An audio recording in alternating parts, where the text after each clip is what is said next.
Chapter 791. Uncle, Erbao said calmly in Di Haotian's arms. Call me Daddy. I'll only call you that if you marry my daddy, Erbao said matter-of-factly. Don't treat me like a 2-year-old. Di Haotian was speechless. Tang Bao, who was walking towards the living room, stumbled and kicked the leg of the coffee table. Ah! Tang Bao sucked in a breath of cold air from the pain and fell onto the sofa. Di Haotian quickly put the two babies down. He went over and grabbed Tang Bao's foot, took off her shoes, and examined her foot. Her fair and adorable toes were red. Di Haotian looked up at Tang Bao with an oppressive gaze. He held her small, soft, and fair foot in his large hand while his other hand gently rubbed it. Don't, the children are watching. Tang Bao blushed and wanted to retract her foot.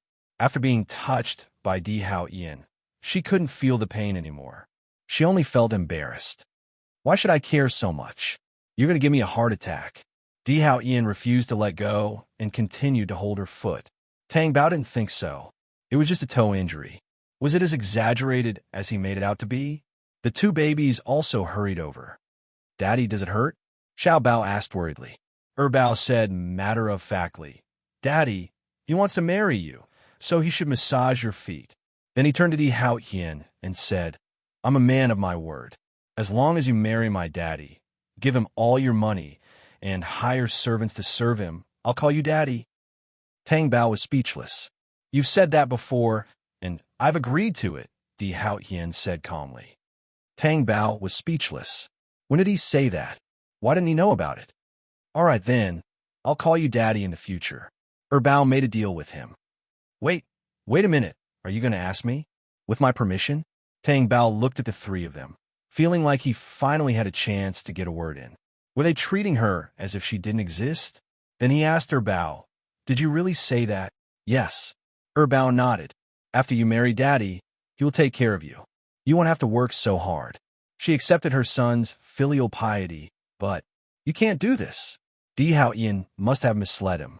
Tang Bao was so angry that she pulled her leg back and glared at Di Haotian with her beautiful eyes. Di Haotian raised his eyebrows. I didn't teach him that. He asked me first. If you don't believe me, ask Xiao Bao. Xiao Bao nodded vigorously and said obediently, Brother said so. Tang Bao knew that her two children would not lie, especially Xiao Bao. She was so naive that she didn't even know how to lie. She was relieved, but she also had a headache. She was being sold off by her two children just like that. These two were still too young to make decisions for her. You're thinking too much. I'm not going to marry him, Tang Bao said. You're already living together. Other people live together after and before they get married, Erbao said. Tang Bao was depressed. Erbao, where's the hostility you had towards Di Haotian in the beginning? Take it out. How could you be led by the nose so easily? You're not smart enough. However, Erbao did not receive her thoughts. His two pairs of clear eyes blinked at her. Marriage is marriage. Living together doesn't necessarily mean marriage, Tang Bao said again. He said that you're the most important person in his heart. Erbao did not give up. Tang Bao knew who he was, and her face heated up. She glared at Di Haotian. How dare you say this to the children? You're the one who misled them to this point. All right, let's not talk about this. Aren't you hungry? Let's have breakfast. Tang Bao took the two babies' little hands and went to the dining room. She did not want to bother with Di Haotian. After breakfast, she went back to her room to change her clothes. Fortunately, Tang Bao changed quickly. Otherwise, Di Haotian who came in would admire her again. He might even get physical with her. Di Haotian walked over and hugged her waist. Are you angry? You misled them when I wasn't at home, didn't you? Is this misdirection? This is because these two fellows have good perception. You call that smart? You're the one who played tricks, Tang Bao said indignantly and buttoned his shirt all the way to the top. He really looked like an abstinent little prince. Di Haotian's heart itched, and he wanted to pull the buttons all the way down. Who are you meeting today? I'm meeting the chairman of the fashion industry. Is it a man or a woman? Tang Bao turned and met Di Haotian's deep eyes. Why don't you take a guess? A man. Di Haotian guessed with certainty. Tang Bao was stunned. That's a very accurate guess. How do you know it's a man and not a woman? Then she asked defensively, don't tell me you've investigated it. Do I need to investigate it? I can tell just by looking at this. Di Hao Ian tapped his head with his finger. Then tell me, how did you determine it? I'm curious. Tang Bao was ready to listen. How many female designers have you met in the fashion industry? Di Hao Qian asked. This is a matter of probability. Tang Bao was speechless. It was true. The designers she knew who had some reputation in the fashion industry were all male. Why do you want to meet you? Di Hao Qian asked when Tang Bao was lost in thought. Tang Bao looked at Di Hao Ian's sharp eyes and knew what he was thinking. I should ask you this. The clothes you custom-made for me happened to be custom-made by his master. How do you not want to build a good relationship with me? Di Hao Ian's face darkened, and he was speechless. Tang Bao smiled proudly. There are times when you're speechless. When she turned and was ready to leave, she was suddenly pulled over by Di Hao Ian and pressed against the wardrobe. What are you doing? Don't wrinkle my clothes. Tang Bao was troubled by Di Hao Ian's strength. I'll be careful, but Before Tang Bao could finish her words, Di Hao Ian could not wait to kiss her. He immediately entered the state of gentle kissing. The phone on the bedside table thought for a while. It was a text message. It was like saving Tang Bao. Tang Bao resisted and turned her face away. Di Hao Ian's kiss landed on her face. Both of them were breathing heavily. It was like this every time they kissed. It made both of them uncomfortable. Let's try that tonight. You're not allowed to refuse. Tang Bao wanted to refuse, but Di Hao Ian blocked her words. It made her blush and her heart beat like a drum. Tang Bao pushed him away and turned to walk towards the phone. She picked up the phone and looked at the text message. When she saw the content, she wanted to laugh. Di Hao Ian's tall figure stood behind her, casting a shadow on her. Tang Bao put away the phone and turned to look at him. This is my privacy. You're not allowed to see it. You're not allowed to have any privacy with me. Di Hao Ian kissed her red and swollen lips lovingly. Tang Bao trembled all over. Chapter 792. Some people said that it would be like this after giving birth. Some people said that the older a woman was, the more vicious she would be. What kind of joke was this? Was she not doing well now? She must have underestimated Di Hao Ian's methods. Every day, Di Hao Ian would send her to work, and He Ju would take care of the child for her. Tang Bao saw He Ju about to enter the door and said, I remember now. Malay is going on a blind date this afternoon. He Ju, do you know? He Ju was stunned. Tang Bao smiled and pretended not to know anything as he turned around and left. After entering the elevator, Di Hao Ian's dark eyes looked at Tang Bao's lively expression. The more he looked, the cuter he became. His hands were itchy, and he reached out to hug his waist. Hey, there are surveillance cameras in the elevator. I didn't do anything. Tang Bao frowned. You didn't do anything, but can you not hug me like this? It's not like I can't stand. If He Ju wants to go back to D City, will you agree? Why wouldn't I agree? I can't be flirting with my wife every day. Otherwise, he will become more and more inhumane. Didn't he do anything interesting in the past? No. Tang Bao thought to himself. That's good. At least Wang Mi Lai will be relieved to find He Ju. After returning to the company, Tang Bao thought for a while and called Di Hao Ian. Miss me? Yes, I miss you very much. Okay? Do you want me to come over now? Please don't. Tang Bao stopped him. Why did he become so bright just because I gave him some color? Has He Ju returned to D City? Tang Bao asked. Yes. I didn't expect him to be so anxious. I'm anxious too. Why are you so anxious? Tang Bao was puzzled. When are you coming back? Tang Bao was really defeated. Was this how people who had nothing better to do would be? If there's nothing else, I'll hang up. I have something to do. What do you want? I miss you. The words seemed to have passed through the phone. Hot air gushed over and blushed Tang Bao's face. Without saying anything, he quickly hung up the phone. If she didn't wear it, she felt that Di Hao Ian would see the blush on her face. But didn't hanging up the phone in a hurry also represent a kind of panic? In any case, in front of Di Hao Ian, she could not remain calm no matter what she did. Can't you show your drive at work? Tang Bao felt that it was very difficult. It was the most difficult thing in the world. Wan Malay still did not know that Tang Bao had betrayed her and was waiting at home for the blind date. She had no choice. When the time came, he could just say that he didn't fancy her. That would allow his ears to be close to her for a period of time. In her heart, she thought that it was fortunate that he Jew was not in D-City. Otherwise, she would not have the courage to do so. When Mother Wan came back from grocery shopping, she saw Wan Malay still sitting there with her legs crossed and watching TV. She couldn't help but urge her, "Why are you still sitting here? It's still early for lunch." "I know it's still early for lunch, but don't dress up before you go." "Dress up? I've already dressed up. You're wearing jeans and a t-shirt. Your hair is messy and you don't even have lipstick on your face. How are you dressed up?" "I look better in everything than you do," Mother Wan said worriedly. Wan Malay looked at her mother. Indeed, she was wearing a dress and looked better than her. "Malay, you didn't dress like this on purpose, right?" Mother Wan was suspicious. "How is that possible? I'm just thinking that if he likes me, he shouldn't care about my appearance. He should be looking at my inner beauty. Nowadays, people don't even care about appearances. How would they have the time to understand your inner beauty?" "Hurry up and change it," Mother Wan ordered. "You really want to change it? Hurry up."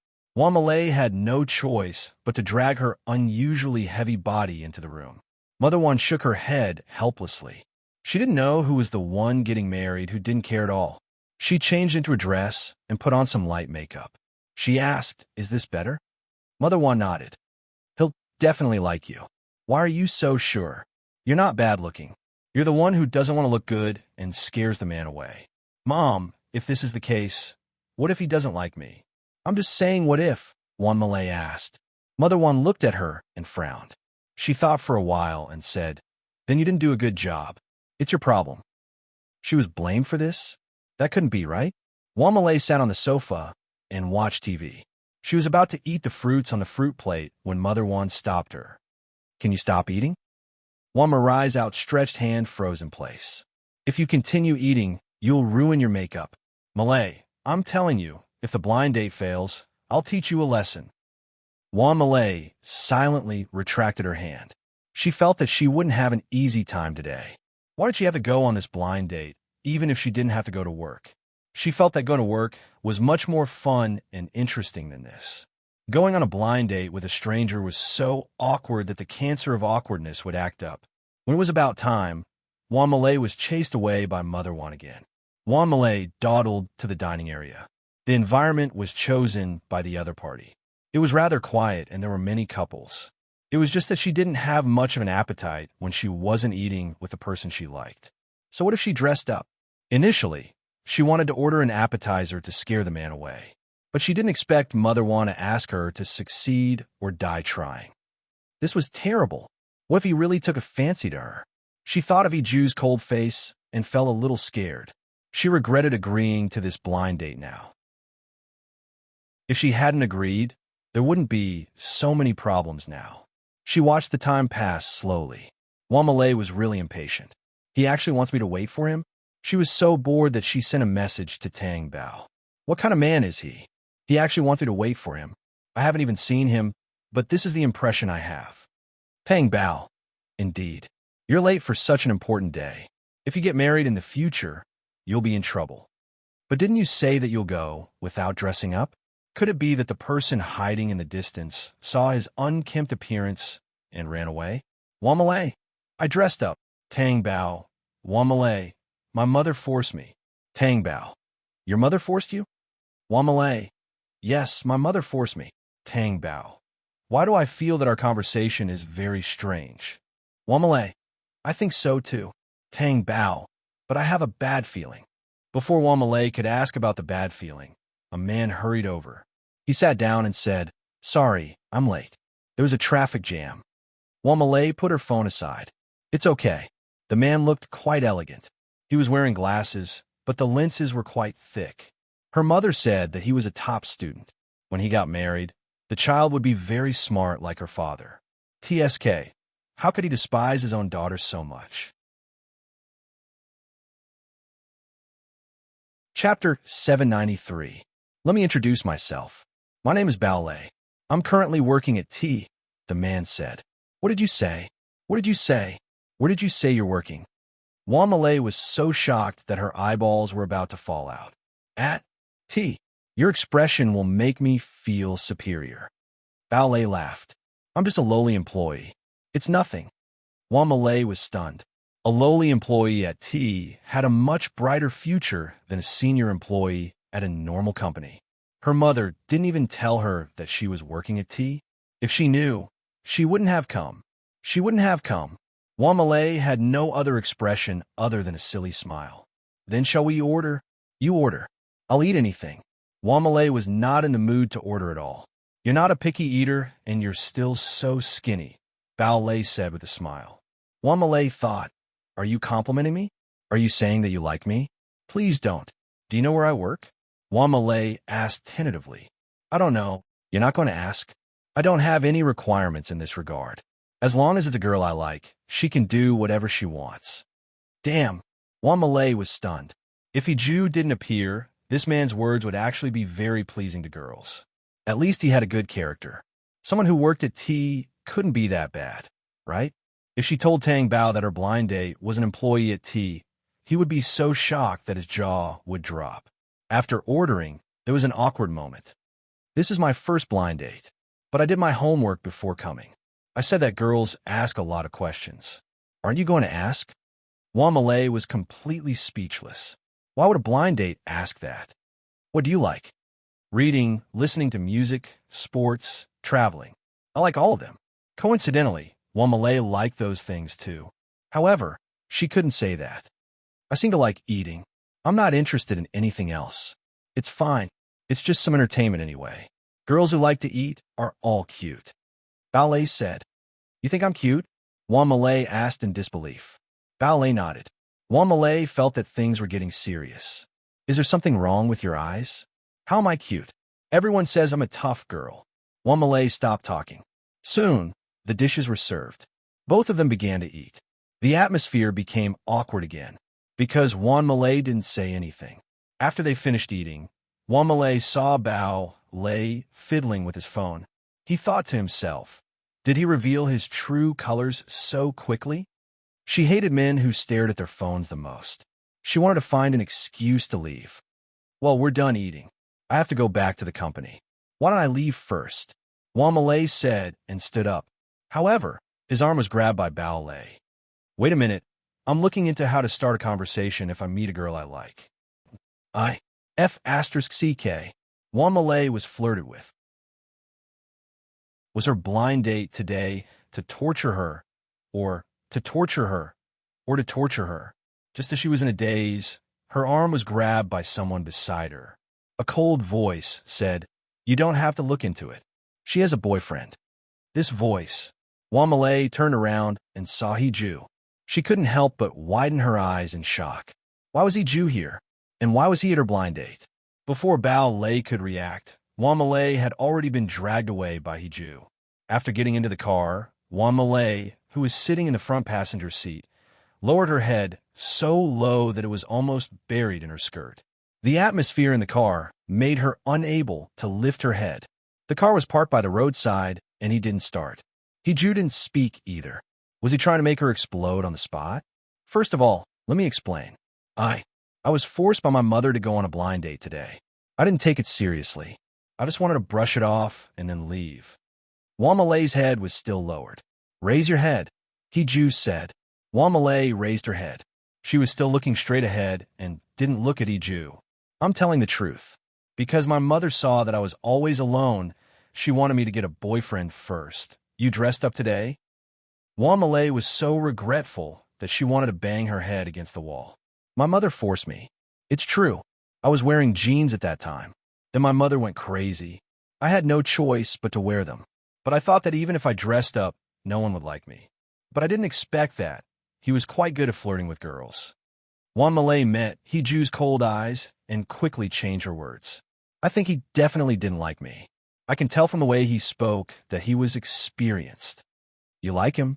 Absolutely not. I swear. Wamale raised her hand and then asked, 3 fingers or 4 fingers? Hee-ju took a deep breath and pressed himself against the front passenger seat, kissing Wan Malay forcefully. Wan Malay leaned against the front passenger seat and let Hee-ju kiss her, as if he was punishing her. But she didn't dare to move and let Hee-ju kiss her. God knew that something like this would happen today. Just as Wan Malay was complaining, her body suddenly trembled. Her narrowed eyes widened and her breathing quickened. She was wearing a dress, and Hee-ju, why did he? Wan Marai turned her head unnaturally and made a sound in her throat. She was so scared that she quickly suppressed it. Hee-ju moved away slightly and looked at Wan Malay's red face as she panted. He asked, "You're not wearing underwear?" "It's cool. Sai, don't ask anymore." Hee-ju retracted his hand, sat up straight, started the car, and drove away. Wan Malay sat obediently in the front passenger seat.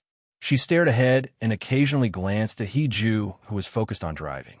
How could he treat her like this? She was shocked. Not shocked, but surprised.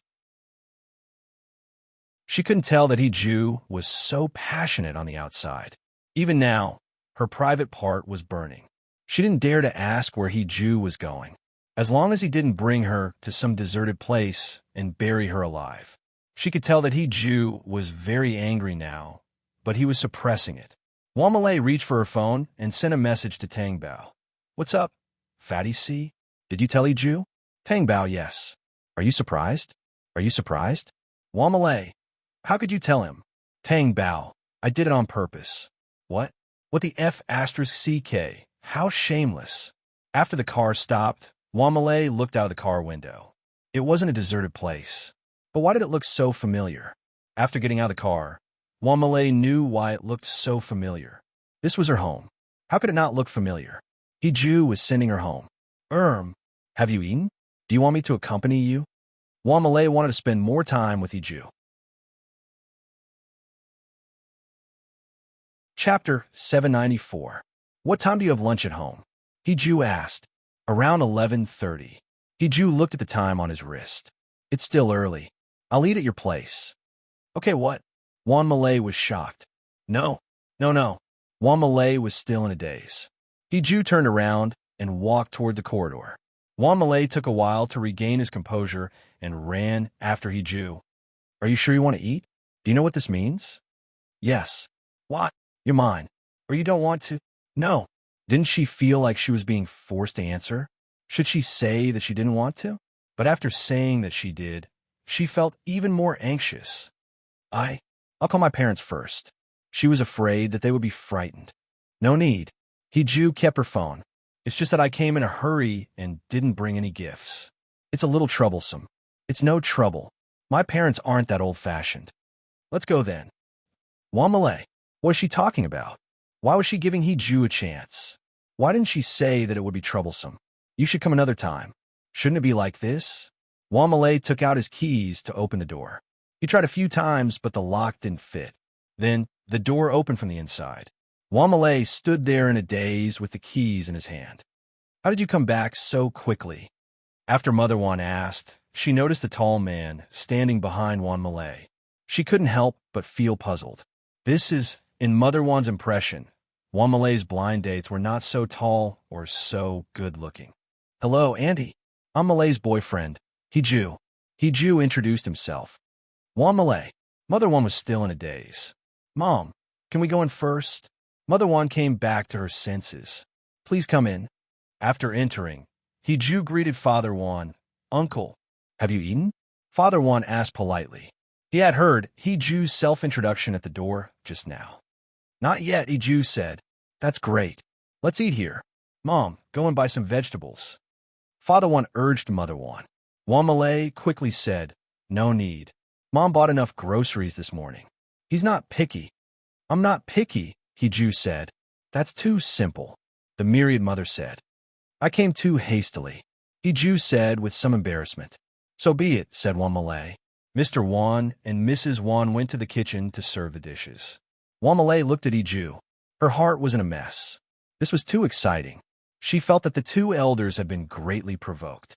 When she entered the kitchen, she heard people talking inside. Is this the girl that Malay went on a blind date with? Papa Wan asked. Nope. The one he went on a blind date with isn't as pretty as this one, Mother Wan said. I feel that Malay doesn't deserve her.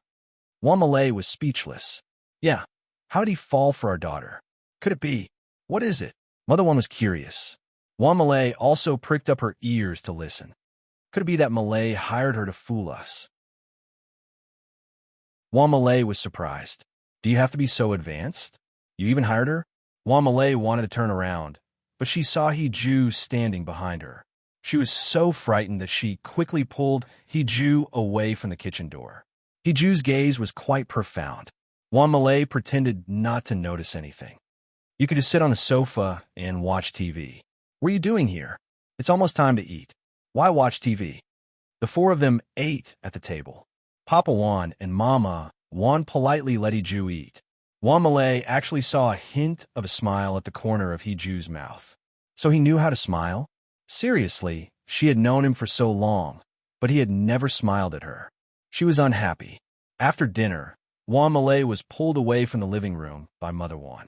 She asked, "Is this really your boyfriend? You didn't buy it, did you? You're thinking too much. Does he look like someone bought with money? If he was bought with money, he should at least be someone who can talk." That's true, but that's not right. Why do you have a boyfriend? Why can't I have a boyfriend? I've been in a relationship for 3 or 4 years. What? Then why didn't you tell us? Isn't it because the time isn't right? So the time is right today? It's right. I'm too embarrassed to ask in person. Is his family here too? I don't care about the rest. Your dad and I don't care about his financial status as long as he doesn't despise you. Your expectations are really low. He's an orphan. He doesn't have parents? Where's his family? I don't know.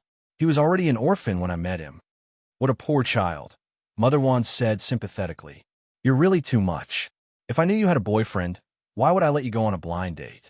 You're so insensible. With that, Mother Wan went to the living room. Wan Malay was stunned. What did it have to do with her?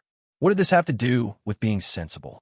Wan Malay walked into the living room and heard her mother ask, "Have you thought about when you're getting married?" Wan Malay wanted to rush over immediately. Mom, what are you asking? We're not in a hurry to get married. I'm in a hurry. Wan Malay turned to look at He Ju. Did you say that just now? Why are you in a hurry? I've already prepared the bridal chamber. What? He Ju took out the keys and placed them on the coffee table. Auntie and Uncle can go take a look. When you get married in the future, we'll be close to you and can take care of you. Mother Wan and Father Wan were so happy that they couldn't close their mouths. But Wan Malay didn't have any other expression other than being stunned. All right, your uncle and I have something to do in the afternoon, so we won't be staying at home. You can do whatever you want, Mother Wan said. Yes, we'll be back at night, Father Wan added. Then, the two of them went out together. Wan Malay was still a mess. What's wrong? He Ju asked. What's wrong? How long have you been planning this? When did you decide to buy the bridal chamber? Why didn't you tell me? Wan Malay didn't expect He Ju to have such a trick up his sleeve. Before going upstairs, he said that it would be troublesome if he didn't bring a gift. Now it was more troublesome. What did you say? You? Have you ever been in a relationship with a girl? No. She asked for nothing. Then you should at least propose to the girl. Only when the girl agrees can you buy the bridal chamber. If I don't agree, won't you buy it for nothing? Do you agree? Yes, Wan Malay said shyly. Let's have dinner together tonight. Wan Malay nodded. He Ju chose a high-end and classy place. Wan Malay also dressed up meticulously. Chapter 795. Isn't this restaurant's business too bad? Wan Malay thought about it, but she didn't say it out loud. How awkward would it be if she said out loud? The beautiful atmosphere was gone. When the two of them were eating, an exquisite fruit platter was served. Wan Malay picked up a fruit and took a bite. In front of Tang Bao, she would definitely stuff it into her mouth. But in front of He Ju, especially on such an occasion, she had to be more ladylike. So, she took a small bite. After biting, she saw a shiny object on the other half of the fruit in her hand. What was it? The fruit was embedded with a brick? It was a big one. She remembered a news article that she had seen before. It said that a woman ate a priceless pearl while eating seafood. Wan Malay pinched the diamond and pulled it. There was a ring underneath. Is this a diamond ring? Wan Malay couldn't help but look at He Ju. He Ju took the ring from Wan Malay's hand and put it on her middle finger. The size was just right. The sound of a piano could be heard in the distance. Someone was playing the piano, as if adding a strong and wasteful mood to the atmosphere. Do you like this proposal? Wamale looked at Iju and her eyes turned red. Iju was stunned. What's wrong? I'm just too surprised. Wamale really didn't expect this. She thought it was just a meal. Looking at the shiny ring on her finger, the joy and throbbing in her heart couldn't be described with words. I'll try to come back to D-City more often. To Wamale, these are the most touching words of love. It's okay. I'm not the kind of person who sticks to her boyfriend for no reason. You can be. Wamale's face was red, and she looked even better under the candlelight. Come here. Hiju stretched out his hand. Wamale didn't know what to do. She stood up slightly and moved her face closer. Hiju leaned forward and kissed Wamale on the lips. Wamale felt so happy at this moment. She would never tell Hiju that she used to worry about not being able to get married. Although they weren't married yet, she believed that Hiju was her future husband. The next day at the company, Tang Bao received a photo from Wamale. It was a selfie of Wamale. Why did he take a selfie for no reason? Upon closer inspection, he noticed the diamond ring on her middle finger. Tang Bao immediately thought that Hiju must have given it to him. Tang Bao, you really know how to show off. Wamale, what? I'm showing off. Tang Bao, so you're here to thank me for my betrayal? Wamale, you're welcome. You didn't scare me to death. Tang Bao, heartless. Wamale, baby, I feel so happy. I really want to give birth to Hiju's babies right now. Tang Bao laughed out loud. Wamale, but I think Hiju is also a conservative man. I think he won't be able to do it until the wedding night. Tang Bao, if you can't get him, do it yourself. If you can't, drug him. If you break up, send him nude photos. Done. Wamale, I'm a lady. Tang Bao. In the afternoon, it was time for the pre-sales of women's makeup. At the beginning, Tang Bao didn't check it out. She didn't need to keep an eye on it. She only checked it at around 4 o'clock. When she saw the amount of pre-sales, she felt that it was quite good. At least it was better than the last episode. It was close to 100,000 yuan in just a few hours. Doga must be feeling very stressed at this moment. Tang Bao was still fine. She was calmer. The phone on the table rang. She looked at the caller ID and answered. Did you see it? The pre-sales of women's makeup are doing quite well. I heard that it's much better than the last episode. I know. If it's won by those people, I'll be disgusted, Meng, she said. Although they don't have good characters, they still have some ability. Otherwise, they wouldn't have been able to get to where they are, Tang Bao said. What ability? They're just disgusting people. When the pre-sales of Belle's Talents comes out tomorrow, they'll be shocked to death. Are you on set? Yes, I'm resting now. When will you come to see me? I just went yesterday. It's not too much to come every day, right? I'm free, right? I have a call coming in. Tang Bao hung up and answered the landline. Hello? Yo, Manager Tang, you sound quite calm. Do you know what the pre-sales of women's makeup are like online? Lai Yuanqing's proud voice came through. It won't disappoint you. I've already seen it. The results are good. It's related to you. There's no doubt about it. It's what everyone wants. What can a has-been photographer in a Belle's Talents whose sales will never meet the standards do? She wants to compete with women's makeup? She's overestimating herself. Manager Lai, did you call just to say this? Why? You don't like it? Well, the losers will definitely not like it. But with the results this time, if you lose, you won't even be able to go to the fashion night. Even if you have Federin, you won't live up to your name. It's a disgrace. Tang Bao listened to Lai Yuanqing's self-praise. When he was done, he hung up the phone. Actually, Doga was gambling, and so was she. If Tang Bao lost, Liang Jichao would definitely think of ways to trip her up. To be honest, her results in the company were good, and she was always far ahead. But Liang Jichao was a cunning and suspicious person. It was because Tang Bao was too capable that he tried to suppress Tang Bao. Lai Yuancheng was also his family and confidant. Everyone knew who to give the power to. In the evening, the online sales of women's makeup had reached 150,000 yuan. She heard that Chun Tianxiao, Yao Yao, Lai Yuancheng, and the editor-in-chief of women's makeup were already celebrating. This bet seemed to have no suspense. If women's makeup did not have confidence in their company, they would not have proposed such a bet, right? On the internet, the loser would not look good and would lose face. The next day, although women's makeup did not have enough momentum, it still had 170,000 yuan. Belle's Talent was released around the same time as women's makeup. In the afternoon, Tang Bao first opened the app to take a look. The pre-sales were not very good, so she closed the app. She focused on her work. At about 3 or 4 o'clock, the office door was pushed open. Tang Bao frowned. Who was it that acted as if no one was around? She looked up and was stunned by the tall figure. "Why are you here? I asked you out for dinner." "Outside." "Yes." Di Hao Ian walked into the office. "Where are the children?" "At home." "Why don't you bring them along?" Tang Bao expressed her disagreement. "We're spending time with just the two of us. What's the point of bringing them along? They'll be a hindrance." "What kind of father are you?"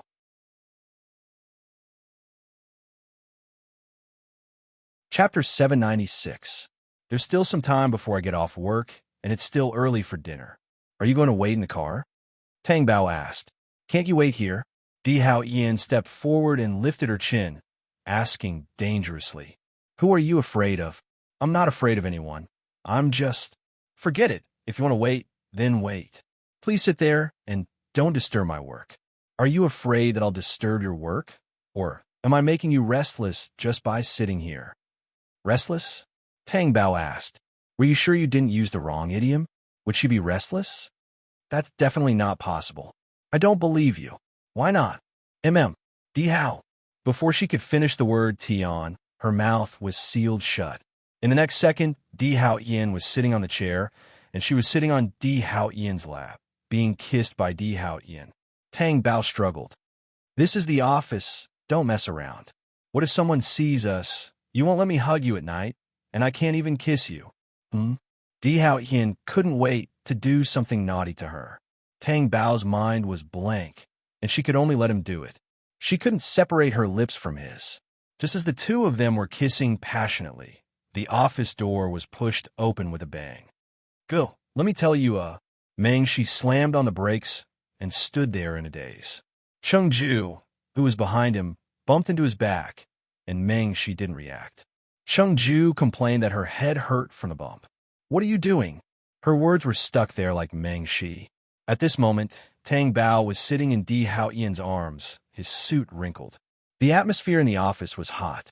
Everyone knew what the two of them were doing. Tang Bao was so frightened that she fell off Di Hao Ian's lap. Di Hao Ian quickly scooped her up and continued to sit on his lap, affectionately wiping the saliva from her red and swollen mouth. Tang Bao came back to his senses and quickly got down from Di Hao Ian's lap. He distanced himself and stood aside. His mind was in a constant storm. What to do? What excuse could he use? Why didn't they know how to knock before coming in? Cheng Ju asked. This is also a rehearsal? Meng, she broke down and shouted at her. Are you blind? Was this a rehearsal? Is this like this? Cheng Ju looked at the dangerous man sitting in Tang Ji's seat, and then looked at Tang Ge, who was standing there motionless. Tang Bao lowered his head in surrender and raised his hands. Fine, I admit it, I'm gay. Cheng Ju stood there in a daze while Meng, she forced himself to digest this fact. In particular, why would Tang Ge be in a homosexual relationship with this man? The last time they were seen kissing, they even said that they were acting together. Now, he would rather hope that the two of them were acting together. Why are you looking for me? Tang Bao did not want to see the two of them continue to shake there. After all, it was very awkward for him, wasn't it? Meng Shi was no longer in the mood to say what he wanted to say. The scene just now and the incident with Tang Bao had made his brain lose the ability to organize his words. It was Cheng Ju who said, It's just that the online pre-sales of Belle's Talent have already surpassed women's makeup. Really? That's great. When Tang Bao said this, he saw Meng Shi's expression break down even more. You actually didn't pay attention to it until now? Just because of him? Meng Shi pointed at Di Hao Ian angrily. Di Hao Ian's expression instantly darkened. Other than Tang Bao, no one dared to point at him. Men. Zhang Chao walked in with a low and intimidating voice. He pulled Meng Shi over and was about to hit him. Mengshi naturally did not want to be outdone and started a fight with Zhang Chao. Chengju dodged to the side, afraid that she would be harmed. However, how could Mengshi be a match for Zhang Chao? Zhang Chao raised his fist and was about to punch Mengshi's face. Tang Bao was shocked and stopped him. Don't hit the face. If his face was damaged, how could he appear on camera? His face was precious. What kind of joke was this? Zhang Chao stopped. Mengshi saw the situation and kicked him, but Zhang Chao dodged. Why are you dodging? Are you a man? Mengshi took off his clothes and threw them on the ground, ready to fight with him. Tang Bao saw this and raised his voice with dignity. Mengshi, what are you doing? Do you want to disfigure yourself? Do you still want to be a celebrity? You only care about my face? Have you ever considered my feelings? Why did you choose him and not me? Mengshi was so angry that he punched the sofa. Tang Bao simply wanted to leave. At this moment, Di Haoyan's expression was extremely cold. Now is not the time for her to comfort Mengshi. Otherwise, she would be dead when she went back. No, there was no need to wait until she went back. She might be very miserable. Moreover, it was better not to give Mengshi any illusions about this kind of thing. I like him, so I naturally won't choose you. You're an artist under me, that's all. What I'm interested in is your work ability and character. You can be partners in work or friends in life, but nothing else. If you have to bring feelings into work, then I can only terminate the contract with you. Zhang Chao, take them out. Mengshi, you'd better see this clearly. If you can't think straight, you can change managers. Mengshi looked at Tang Bao in disbelief. He was angry and aggrieved. But Tang Bao did not look at him and looked elsewhere. What did I say? I wanted to terminate the contract. I want to stay here. Mengshi snorted and turned to leave angrily. After the office was emptied and quiet, the atmosphere in the office was really strange. Tang Bao looked at Di Haoyan. Di Haoyan's black eyes were looking at her deeply, as dangerous as a black hole in the universe. What are you looking at? I've already said so much just now. Di Haoyan stretched out his long arm and pulled Tang Bao into his embrace, sitting on his sturdy thighs. Hey, you're still here? Tang Bao suddenly thought of something. Di Haoyan, you let them in on purpose, right? Di Haoyan raised his eyebrows. What do you mean? Zhang Chao is outside. Without your permission, why would he let the two of them in? You're right, Di Haoyan admitted directly. Tang Bao glared at him. Are you satisfied now? Just SOSO. Tang Bao glared at him. Just SOSO. She knew that this devil definitely wanted her to chase Mengshi away. Especially after Mengshi said such things. To Di Haoyan, this was already the limit. If Mengshi hadn't wanted to be an artist under me back then, I might have had a very miserable start. You know, it's hard to survive in the entertainment industry if you're not careful. Although Mengshi's motives are not simple, I still have to be grateful. Do you regret what you said to him just now? Chapter 797. Di Haoyan pinched her chin and looked at her domineeringly. Why don't you want me to do it? That way, you can get everything. Then what's the point? I like the sense of accomplishment in my work. Look, yesterday and today, the pre-sales of women's makeup and Belle's Got Talent won in the end. Don't you think that's a bad feeling? So, you can't interfere with me otherwise. Otherwise what?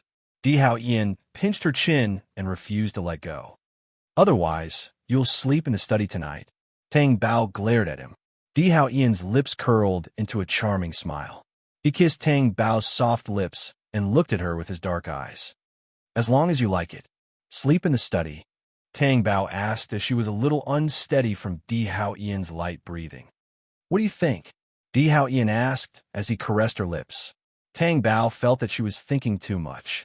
How could Di Haoyan be willing to sleep in the study? This person would never get out of bed once he got into bed. Are you hungry? I'll take you to eat something delicious. Di Haoyan hugged her and was unwilling to let go. However, he still had to feed her first. Tang Bao noticed the deep luster in Di Haoyan's dark eyes, which was dangerous and beast-like. It was just a meal. What was Di Haoyan thinking? This unfathomable feeling made Tang Bao nervous. They arrived at the top restaurant in Boiling City. To be honest, Tang Bao had been in Boiling City for more than 3 years and had never been here. She would only discuss matters and eat in a medium-sized place. She did not have the funds to eat in such a high-priced place. Every dish was extremely exquisite, and the taste was extremely delicious. Di Hao Ian did not let her order. They were all ordered by Di Hao Ian, but every dish was her favorite. It was to her liking. Tang Bao could feel Di Hao Ian's gaze on her face. She felt hot and could not help but find a topic to talk about. Are you going to let me eat all the high-end delicacies in Boiling City? It doesn't taste good. Di Hao Ian rubbed his leg against Tang Bao's leg under the table. Tang Bao's face turned red.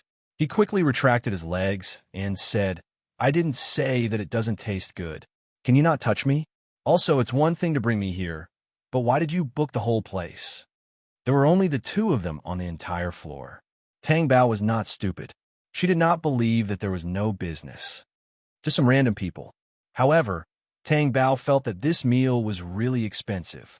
If it weren't for Di Hao Ian's status and wealth, the little boss would have gone bankrupt. Eat more. Di Hao Ian scooped some dishes into Tang Bao's bowl. Why am I eating all of it? Why aren't you eating? He made her look like a glutton. Also, she really wanted the two babies to come over and eat such delicious food. I've already asked someone to send a portion back. Tang Bao was stunned. Damn, he actually saw through her thoughts. How scary. Di Hao Ian saw her lowering her head and her blushing face. He suddenly felt that the food in front of him was tasteless. There was nothing more delicious than Tang Bao. In the end, Tang Bao really ate until she was full. He put down his knife and fork. Did you eat too much? Di Hao Ian frowned. A little, but it's okay. Tang Bao smacked his lips. However, Di Hao Ian ate very little. When she looked up, she saw Di Hao Ian's sullen expression. He seemed angry, but at the same time, he did not seem angry. What's wrong with you? You can't even eat these things outside. Do you know how I feel now? But the food is not bad. You can tell by looking at the fair and tender skin of the two babies. Tang Bao did not expect Di Hao Ian to think of this. Actually, compared to Di Hao Ian's 3 years of insomnia, what she did was nothing at all. But even so, Di Hao Ian's expression did not look good.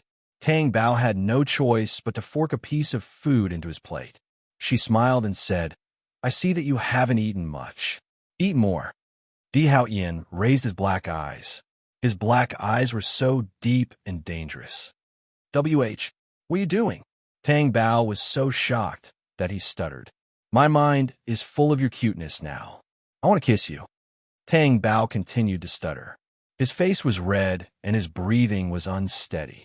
I have to go back. Was he going to get a room here? I've already booked a room. Tang Bao's eyes widened. Was this premeditated? She thought that they would go back after eating. Di Hao Ian stood up, pulled Tang Bao over, and left the restaurant. Tang Bao's brain was in a mess because of Di Hao Ian. He lost his ability to think. His legs seemed to be controlled by Di Hao Ian as he walked forward. She followed him to the elevator. When the elevator door opened, there were women and men inside. They all looked at them in astonishment. Tang Bao realized that she was a man and Di Hao Ian was holding her hand. It was normal for two women to hold hands, but it was a little strange for two men to hold hands. Tang Bao quickly pulled her hand back. No one could withstand Di Hao Ian's aura, so when they entered, the people inside automatically made way for them. Tang Bao stood beside Di Hao Ian and felt his face burning. It was indeed necessary for Di Hao Ian to book the entire restaurant. Otherwise, their interaction at the dining table would definitely be whispered and stared at by others. They would not be able to eat their meal with a clear conscience. Now it was so awkward in the elevator.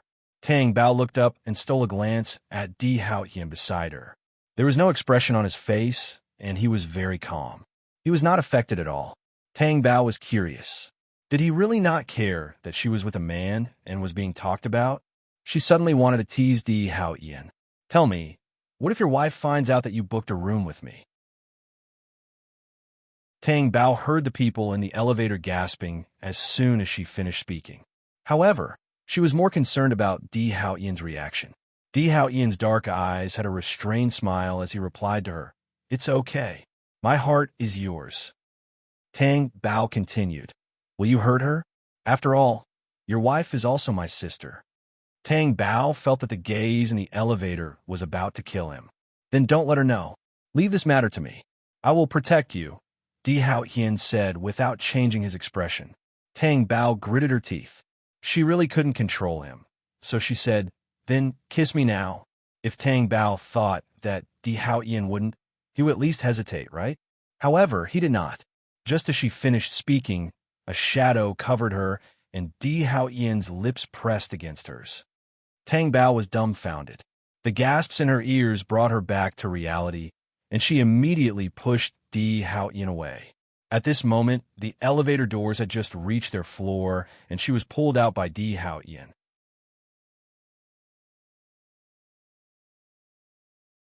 Chapter 798. At this point, the elevator door closed completely. She couldn't hear the rest of the conversation, but she could roughly guess what it was like. Tang Bao was not convinced. Why did you say that about me? Shouldn't I say that about you? You're the one who cheated on your wife. When a man cheats on his wife, he'll be called the mistress. It's normal. Di Haotian hugged her and looked at her teasingly. Are you satisfied with my cooperation just now? If you want me to be satisfied, go home now. Tang Bao turned to leave, but Di Haotian picked her up. Tang Bao lay on Di Haotian's broad shoulders and struggled. Put me down. If you continue to scream, it's none of my business if the people in the room come out, Di Haotian reminded her. Tang Bao lowered her voice. Then put me down. It's not like I can't walk. Di Haotian. He was slapped on the back. It was neither light nor heavy, but it was a punishment. Tang Bao's body stiffened, and her face turned red. She stopped struggling. She obediently let Di Haotian carry her back to the room. Then he threw her out. Tang Bao fell on the bed, and the shadow above covered her. Di Haotian's dark eyes were extremely deep. He looked at the little prey below him, his eyes shining dangerously. Di Haotian, do you want me to take medicine again? You said not to let me take medicine. Before Tang Bao could finish her sentence, she was stunned. She saw a box of that thing appear in Di Haotian's hand. Tang Bao had fallen into Di Haotian's trap. What meal? He obviously wanted to eat her. Look, before the meal, he had already booked the room and even prepared this thing. A beast would never be able to change its nature. I noticed that it's cherry-flavored. Do you like it? Was this the time to be fussy about the taste? Can I refuse? What do you think? Bao.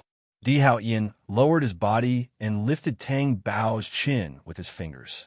He held her face in place and kissed her deeply.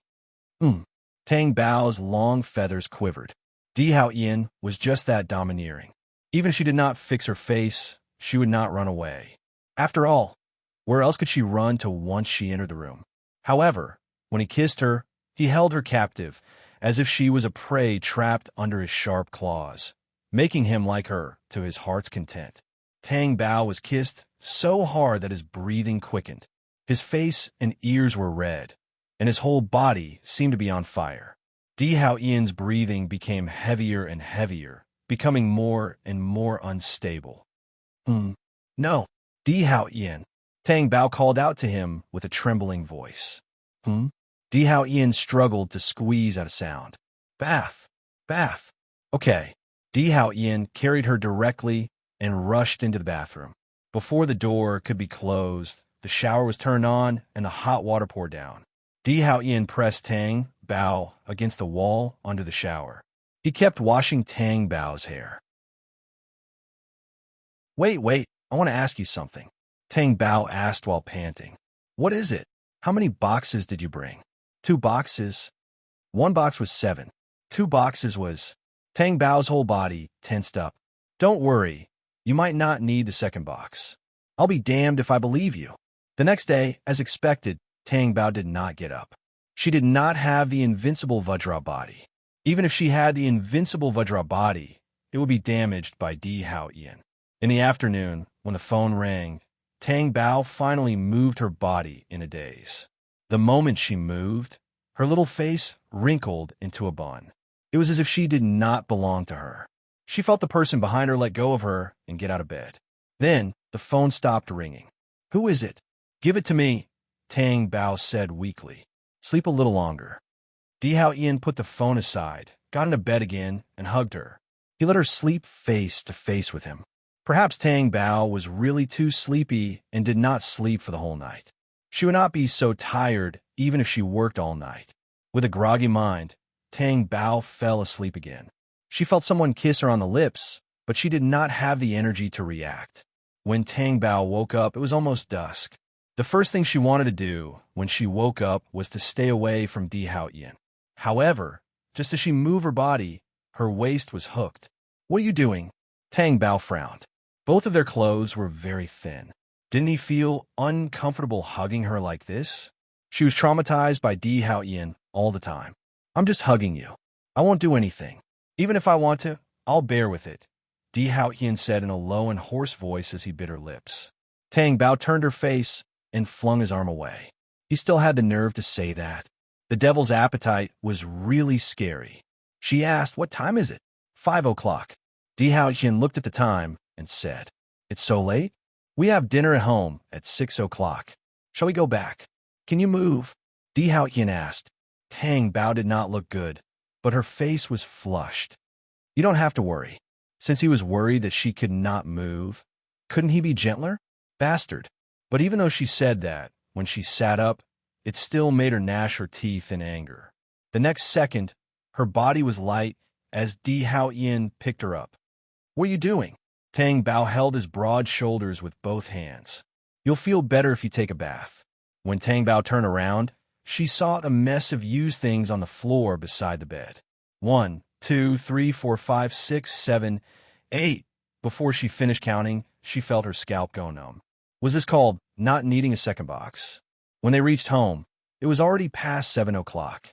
Tang Bao asked Hiju, "Have the two babies eaten?" "They've already eaten." "Where are they?" "They're playing in the room," Hiju said and went out. Since they were back, he naturally did not have to watch over them anymore. Tang Bao pushed open the door to the two babies' room. There was no one inside. Di Hao Ian opened the door to their room and froze. Tang Bao walked over. "What's the matter?" Before he could finish his sentence, he also froze and looked at the situation inside in astonishment. He saw the two babies sitting in front of the box, opening it and blowing the contents like balloons. They blew the contents all over the floor of the room. There were even little tails on the balloons. Di Hao and Tang Bao! Exclamation point. When the two babies saw the two of them standing still at the door, Xiao Bao called out happily, "Daddy, Daddy, there's so many balloons here. Big brother, I blew them up. Aren't we awesome?" Tang Bao almost fell on his head. He quickly walked over and pulled the two up. "Stop blowing. These are not balloons." Bao was unhappy that there were still things he did not know. He frowned and asked, "Then what are these?" How would Tang Bao know how to explain it to them? He looked at Di Hao Ian for help. Di Hao Ian's face darkened. "Go wash your hands and faces."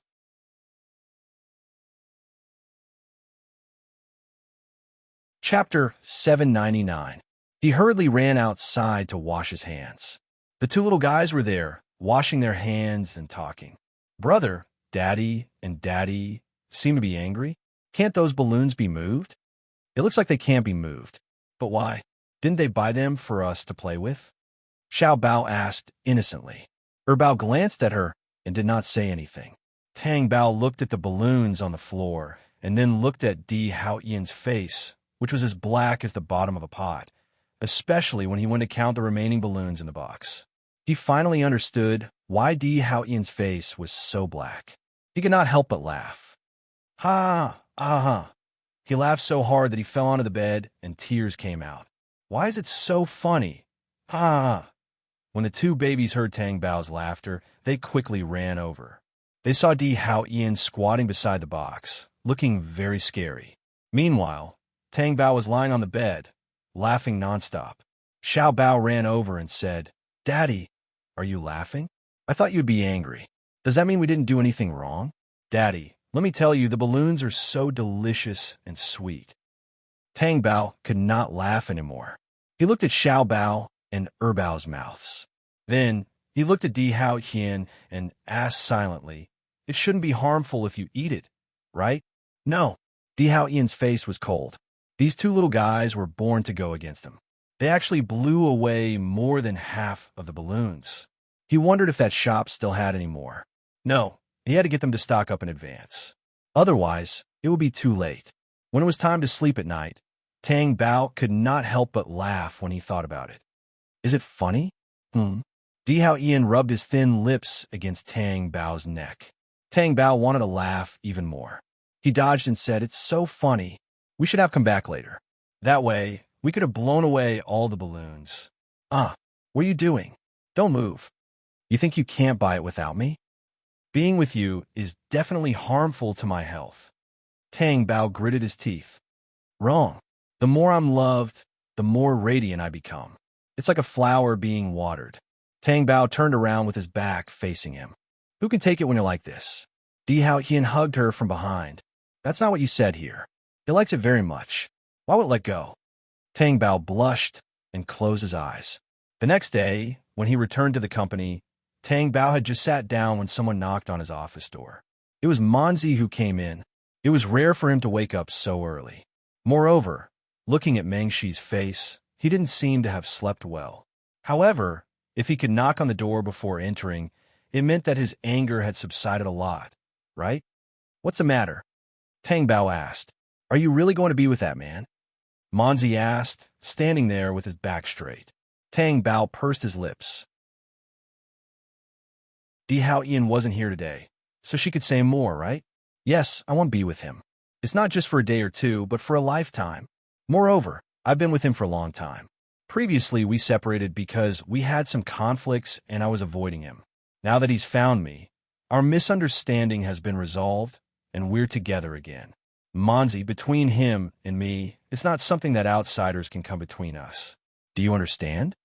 Monzi was unwilling at first, but in the end, she became depressed and slumped on the sofa. I knew it. When I first saw that man, I felt a sense of hostility in my heart. This feeling can't be wrong.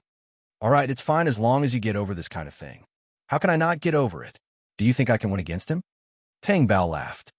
You definitely can't win against him. Monzi screamed manically, then looked at Tang Bao. Then you have to be happy. If that man does you wrong, I won't let him off. After all, he has a criminal record. What criminal record? Tang Bao did not react in time. I saw him skating with a young girl and kissing. A young girl? Tang Bao thought to himself. She was the mother of 2 children. Got it. I'll keep an eye on him in the future. Tang Bao laughed. Then he said, since there's nothing else, you can go back and rest. You still have to go to the set today. How are you going to appear on camera like this? I still have something to do. What is it? Bell's Got Talent held a celebratory banquet. At first, your cell phone was still connected, but later on, it was turned off. People were wondering what was going on. Tang Bao had forgotten about this matter. She had been so affected by Di Hao Ian that she had completely forgotten about it. Bastard. Maybe the battery ran out, so it was turned off. I had something to do yesterday, so it was delayed. One important thing. Weren't you with that man yesterday? Is it because of this? Tang Bao looked like he wanted to say something. You know, you can go back first. I'll give you a call. Tang Bao chased him away. Meng Shi left the office with a sour heart. Tang Bao checked the call history on his phone. She remembered that when she was sleeping in the hotel last night, her phone did ring. Later, she fell asleep again because of this. She didn't look at her phone until she was about to go to bed, so she didn't know that her phone was turned off. It must have been Di Hao Ian. According to the call log, Fan Siming from Bell Talent had personally called her in the afternoon. Tang Bao replied, Hello, Chief Editor Fan. Sorry, my phone ran out of battery yesterday, so I turned it off. I only found out this morning, so I called you back immediately. It's all right. It's just that the pre-sales of Bell's Got Talent were more than double of what we expected. They left women's makeup in the dust. Such a success was definitely worthy of a celebratory feast. If it wasn't for your hard work, Bell's Got Talent wouldn't be where it is now. Not at all. Bell's Got Talent gave us this opportunity. I appreciate it. Really. As for the celebratory feast, I'll definitely go. Then let's set it for today. Can you arrange it? Yes, I'm free tonight.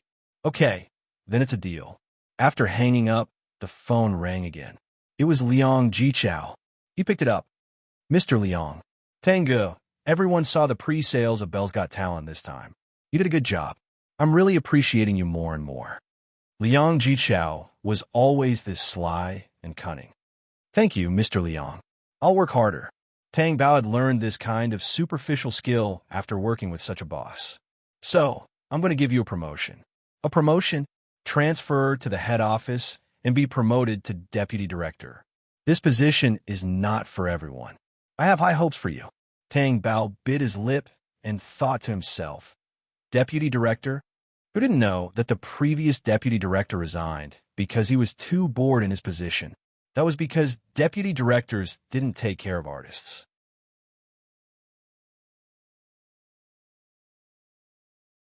Chapter 800. Giving her a promotion sounded nice, but in reality, it was just to make her a mere figurehead. When she had no artistes or resources, Liang Jichao would have nothing to lose even if he kicked her out. It was really a good plan. CEO Liang, let's forget about the promotion. I'm doing quite well as a manager now, and I've never thought of getting a promotion. Tang Bao declined politely. How can I forget about it? You've worked hard, but I'm going to ignore it? What will others think of me? This won't do. In the company, everyone competes fairly. Rewards should be rewarded, and promotions should be promoted. We can't be sloppy.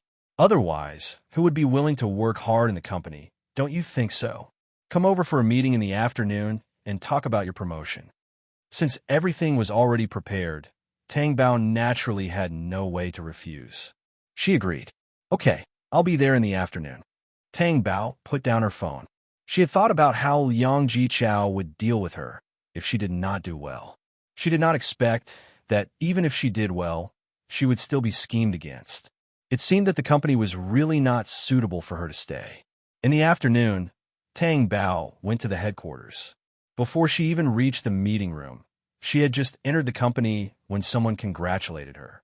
Congratulations on her promotion. When she reached the meeting room, there were even more congratulations. Tang Bao smiled. Thank you, thank you. Thank you for your appreciation, CEO Liang. Lai Yuanchang smiled. Tang Gu, you're the luckiest person in our company. Think about it. No one has been promoted faster than you. Tang Bao thought to herself, are you saying that everyone in the company is not as good as me? She noticed that Liang Jichao did not look too good. If you don't know what to say, don't say it. What do you mean? If you really want to compare, Manager Lai is the best. I think he'll be better than CEO Liang in the future, Tang Bao said, pretending to be casual. Lai Yuanqing's expression changed. What nonsense are you talking about? So, I'm talking nonsense? Then I won't say it. You enough. Liang Jichao stopped Lai Yuancheng from continuing. His expression changed, and he smiled. Today's meeting is mainly to talk about Tang Ji's promotion. In the future, he'll be transferred to our headquarters as deputy director. When Tang Bao came out of the meeting room, he was stopped by Lai Yuancheng. Are you in a hurry to leave? Why don't you stay a little longer? There's no need for that, right? Besides, didn't I get promoted now? There will be plenty of opportunities in the future. Lai Yuanqing's face stiffened. This person always had something to say to stop him. He was really not likable. How about this, Tang Gu? You be my artist? I promise to give you all the resources. I'm surprised. So Manager Lai thinks so highly of me? Of course. At first glance, I can tell that you are a person with a bright future. My foresight is not wrong. Since you have such good taste, how did the pre-sales of women's makeup lose to Belle's Got Talent? Tang Bao said before he turned around and left without even looking at Lai Yuanqing's twisted expression. Everyone was well aware of the Tang Bao's promotion. When she had just arrived at the company, Meng Shi and Cheng Ju had both arrived. They were her capable subordinates. What does that idiot Liang Jichao mean? Meng Shi was fuming. Cheng Ju said worriedly, Brother Tang, he obviously doesn't want you to stay in the company. What promotion? This is CEO Liang's usual trick. I've been in the company for so many years, and I've seen many of his tricks.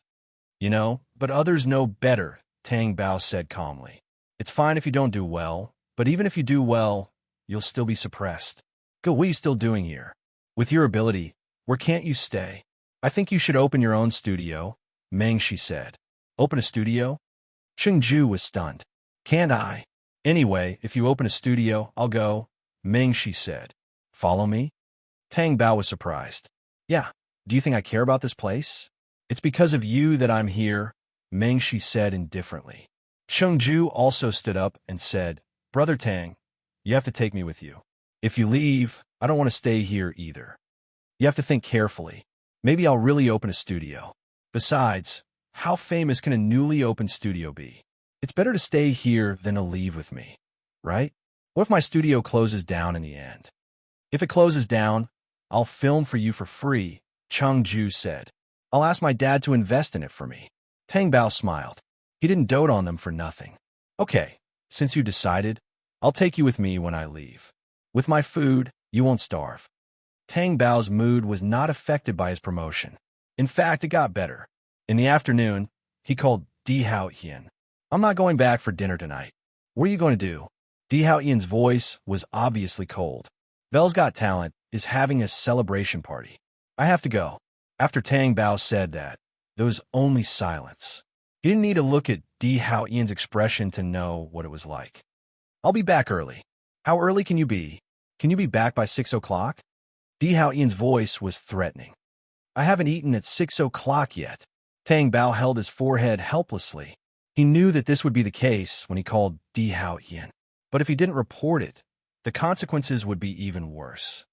No drinking, no talking to the opposite sex, and no messing around behind my back. Can't I drink? Just drink a little. Can't you at least pretend? Then don't go. Okay. I won't drink. I won't touch a drop of alcohol. Although Tang Bao promised, it was hard to say. At 8 o'clock in the evening, Di Haotian sat on the sofa in the living room and stared at the TV without moving. A cartoon was playing on the TV. The two babies sat on the other side of the sofa. Their short legs were in the air, and their little faces were soon pressed together. Brother, why is Dad watching TV without blinking? Xiao Bao asked softly. Bao looked at Di Haotian. In fact, he had noticed it long ago, but he didn't say anything. He didn't believe that there was an adult who liked cartoons and would watch them without moving. Are you going to look for my dad? Bao asked mischievously. Di Haotian came back to his senses and looked at Bao and Xiao Bao without any expression on his face. It was as if he wasn't very interested in Bao's words. Bao thought to himself, did I guess wrong? After a moment, Di Haotian said, I'll get Uncle Ju to watch over you. When it's time to go to bed, you hear me? Bao felt that he had guessed right. It was really as he said. This was because every time their dad didn't come back for dinner, his expression would be like this. It was even harder to control than their emotions. Di Haotian stood up, rudely patted their heads, and left without any reluctance.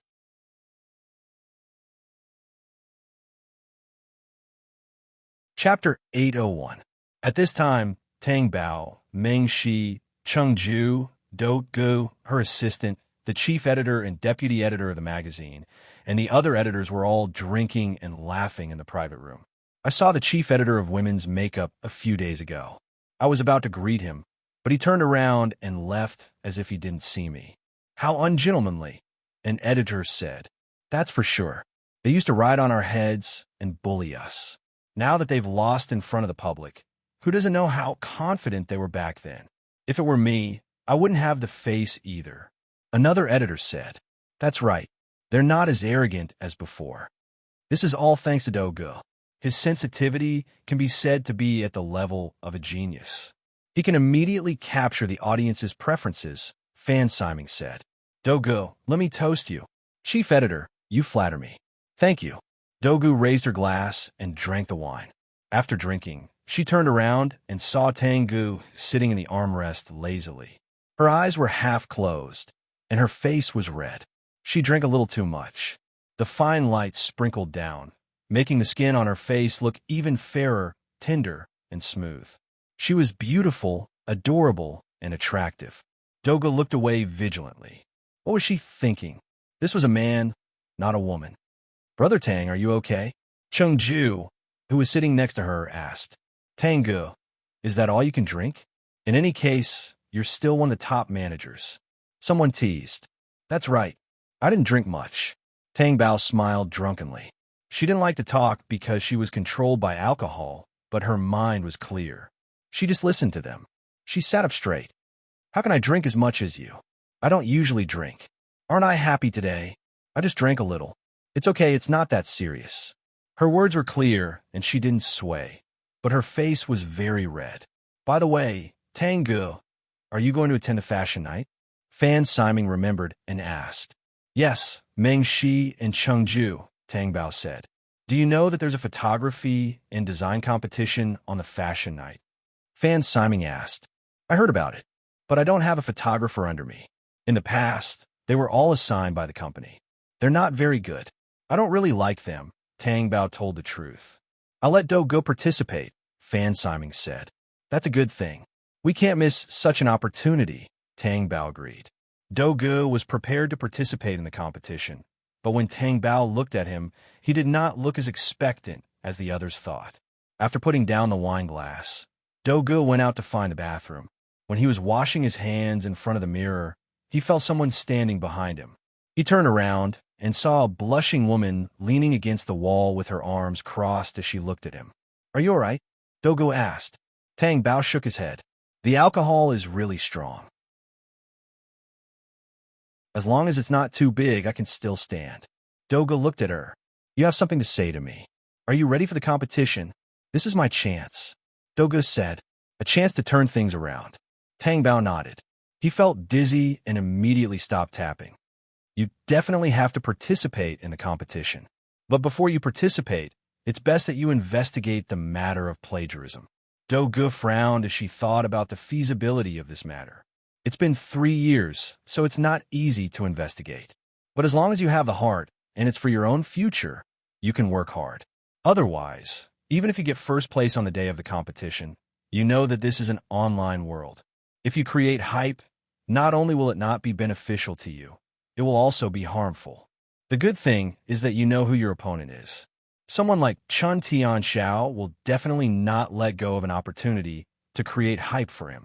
I'm also thinking about this matter. Just like you said, if I get first place, the matter of plagiarism will definitely be dug up again.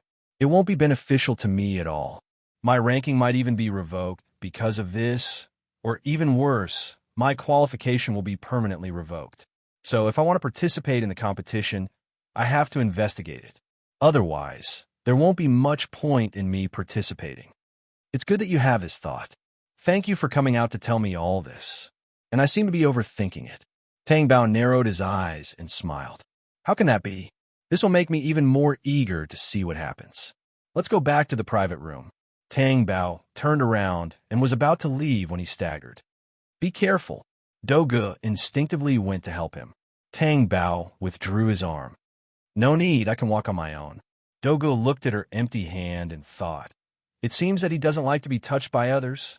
As soon as they entered the private room, before they could sit down, the waiter came in and looked around. Excuse me, who is Tangu? Tang Bao stood up. It's me. What's wrong? Someone is looking for you outside. Looking for me? Yes, I'll take you there. Okay. Meng Shi quickly stood up. I'll go with you. No need. Tang Bao pressed Chengju, who was about to get up. It must be a friend looking for me. Why are you going? Stay here. I'll be right back. Meng Shi and Chengju looked at each other because they suddenly thought of a man who had an affair with Tang Gu. As Tang Bao walked out, he thought, who is looking for me? Does I know anyone here? Fan Siming asked. He's obviously drunk. Is it okay to go over like this? Do you want you to go out and watch him? No need. We know his friend. Meng Shi's face was gloomy. Yes, I know him too. Chengju smiled. Tang Bao followed the waiter who led the way. The more he walked, the more dizzy he felt. When he looked up, the waiter was gone. Where's he? Didn't he say that he would take me to see the person looking for me? Why did he suddenly leave? How do I know who is looking for me? Tang Bao muttered as he walked around. Who is looking for me? If there's no one, I have to go back. Losing his balance, he staggered and fell backward. Tang Bao's brain was very slow because of the alcohol. He did not feel afraid, but he did not fall to the ground either. When he leaned down, a long arm reached out and hugged her back. Tang Bao's drunken eyes looked at the handsome face above him. It was so cold that there was not a trace of a smile. It was really not pleasing to the eye. Di Hao Yin, why are you here? Fortunately, Tang Bao could still recognize people. It seemed that he was not too drunk. Di Hao Yin's face could no longer be described as ugly. It was cold. What did I say on the phone? Phone? I don't know. Tang Bao thought for a while and said. Di Hao Yin's face was tense. He was already suppressing himself. Otherwise, he was afraid that he would tear her apart. He asked her not to drink. She agreed faster than anything else on the phone. In the blink of an eye, she drank herself to this extent.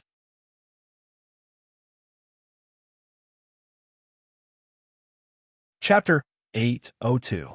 The more Di Hao Yin thought about it, the gloomier his face became. What's wrong with you? Are you angry? Why don't I treat you to a drink?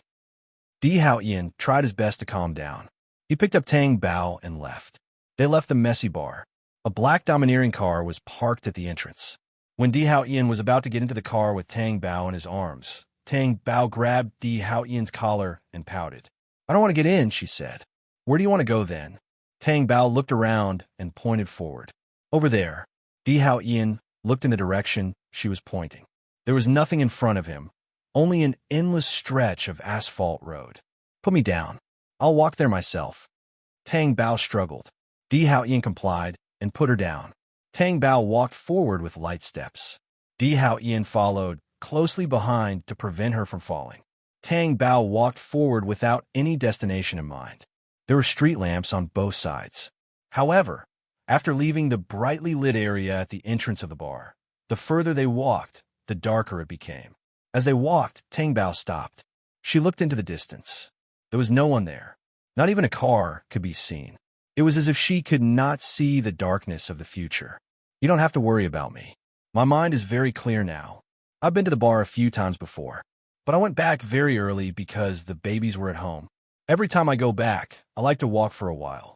I'm the only one on the road. I can't see my future, and I'm very lost. I'll just stand here until the driver reminds me to go back. Tang Bao said as she looked at her toes dejectedly. Di Hao Yin heard her words clearly and transmitted them to his mind. There was a deep emotion in his dark eyes. It was as if he had been pierced. He walked forward and hugged Tang Bao from behind. He buried his head in her neck and said in a low and hoarse voice, You won't be alone in the future. Yeah, I still have her Bao and Xiao Bao. How can I be alone? Tang Bao suddenly realized something. What about me? Don't you think about me? Di Hao Yin was not talking about the two children, but himself. Tang Bao was stunned. Di Hao Yin? Would Di Hao Yin always be with her? Di Hao Yin turned her around so that he could see her face clearly and also let her see his eyes clearly. He asked again, What about me? You? Will you accompany me? Always, always, always? Tang Bao looked up and asked with a hint of drunken innocence. Yes, I'll always be by your side. I'll accompany you and protect you. You'll never be able to get rid of me. Di Hao Yin pinched her chin and said affectionately and domineeringly. Tang Bao listened and then chuckled. Di Hao Yin, can I ask you a question? Go ahead. Do you like me? No. Di Hao Yin answered without hesitation. I see. Tang Bao felt as if her head and body had been soaked in sulfuric acid. She could not suppress the strong effects of the alcohol. Just as she was about to step back, she heard Di Hao Yin say, I love you. Tang Bao stared at him blankly as if she could not believe what she had just heard. What did you say? She asked. I don't like you. I only love you. After Di Hao Yin finished speaking, he kissed Tang Bao's rosy lips gently, but slowly before letting go. Tang Bao continued to stare blankly at Di Hao Yin, as if she did not know this person. Her intelligence was completely messed up now. Just like at this moment, she had forgotten that she was still wearing men's clothes. Even her voice had become gentle and beautiful.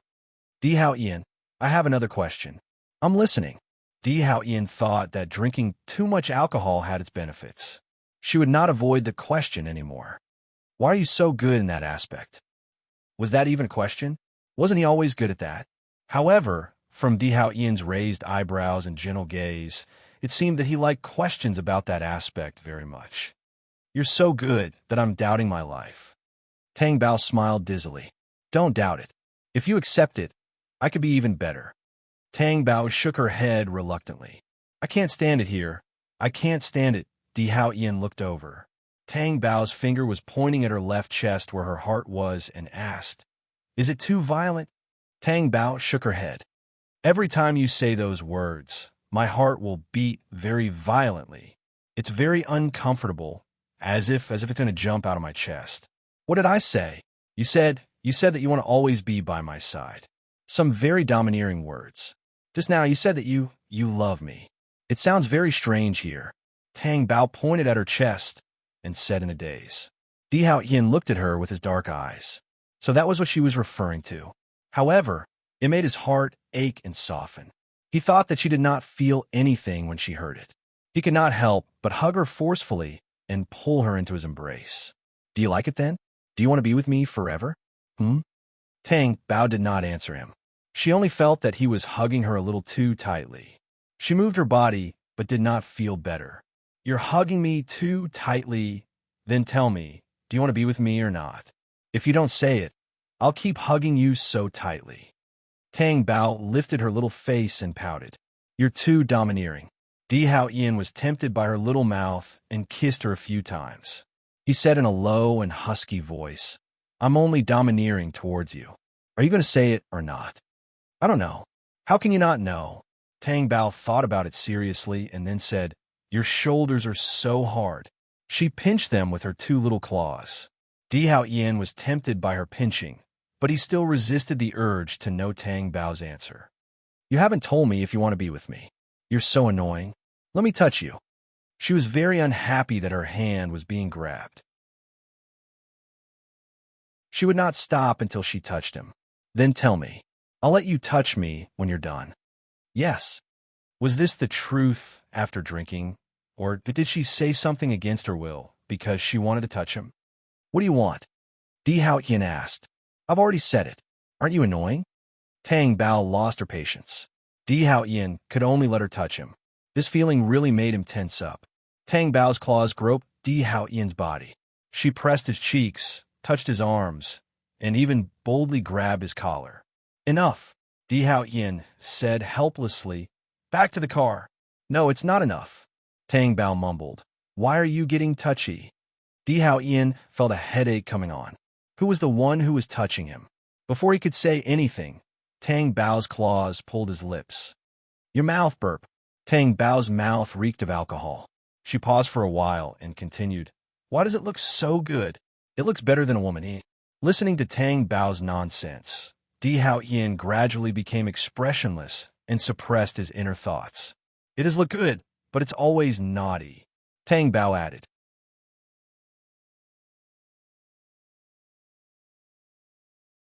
Chapter 803. What's that? I'll take you to the car. Di Hao Yin picked Tang Bao up and carried her to the car. After getting into the car, he pinned Tang Bao down and kissed her fiercely. He kissed Tang Bao so hard that she couldn't catch her breath and struggled. Her face was red and her breathing was rapid. Let go of me. I feel terrible.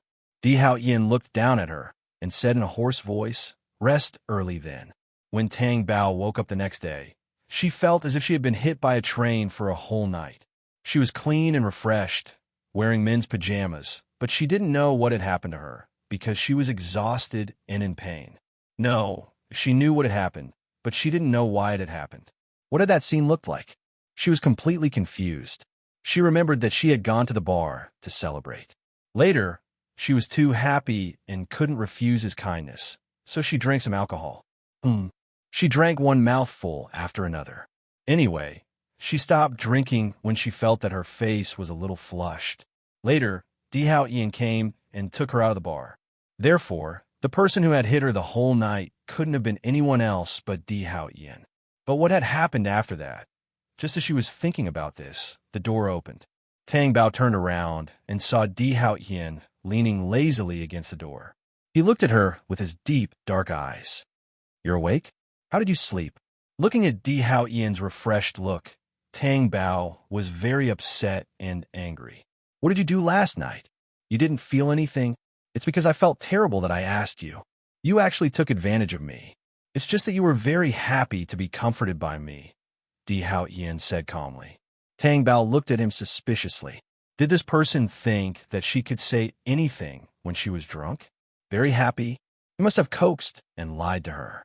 She was drunk and her mind was not clear, so she was still at his mercy. Di Hao Yin looked at Tang Bao's slightly confused expression.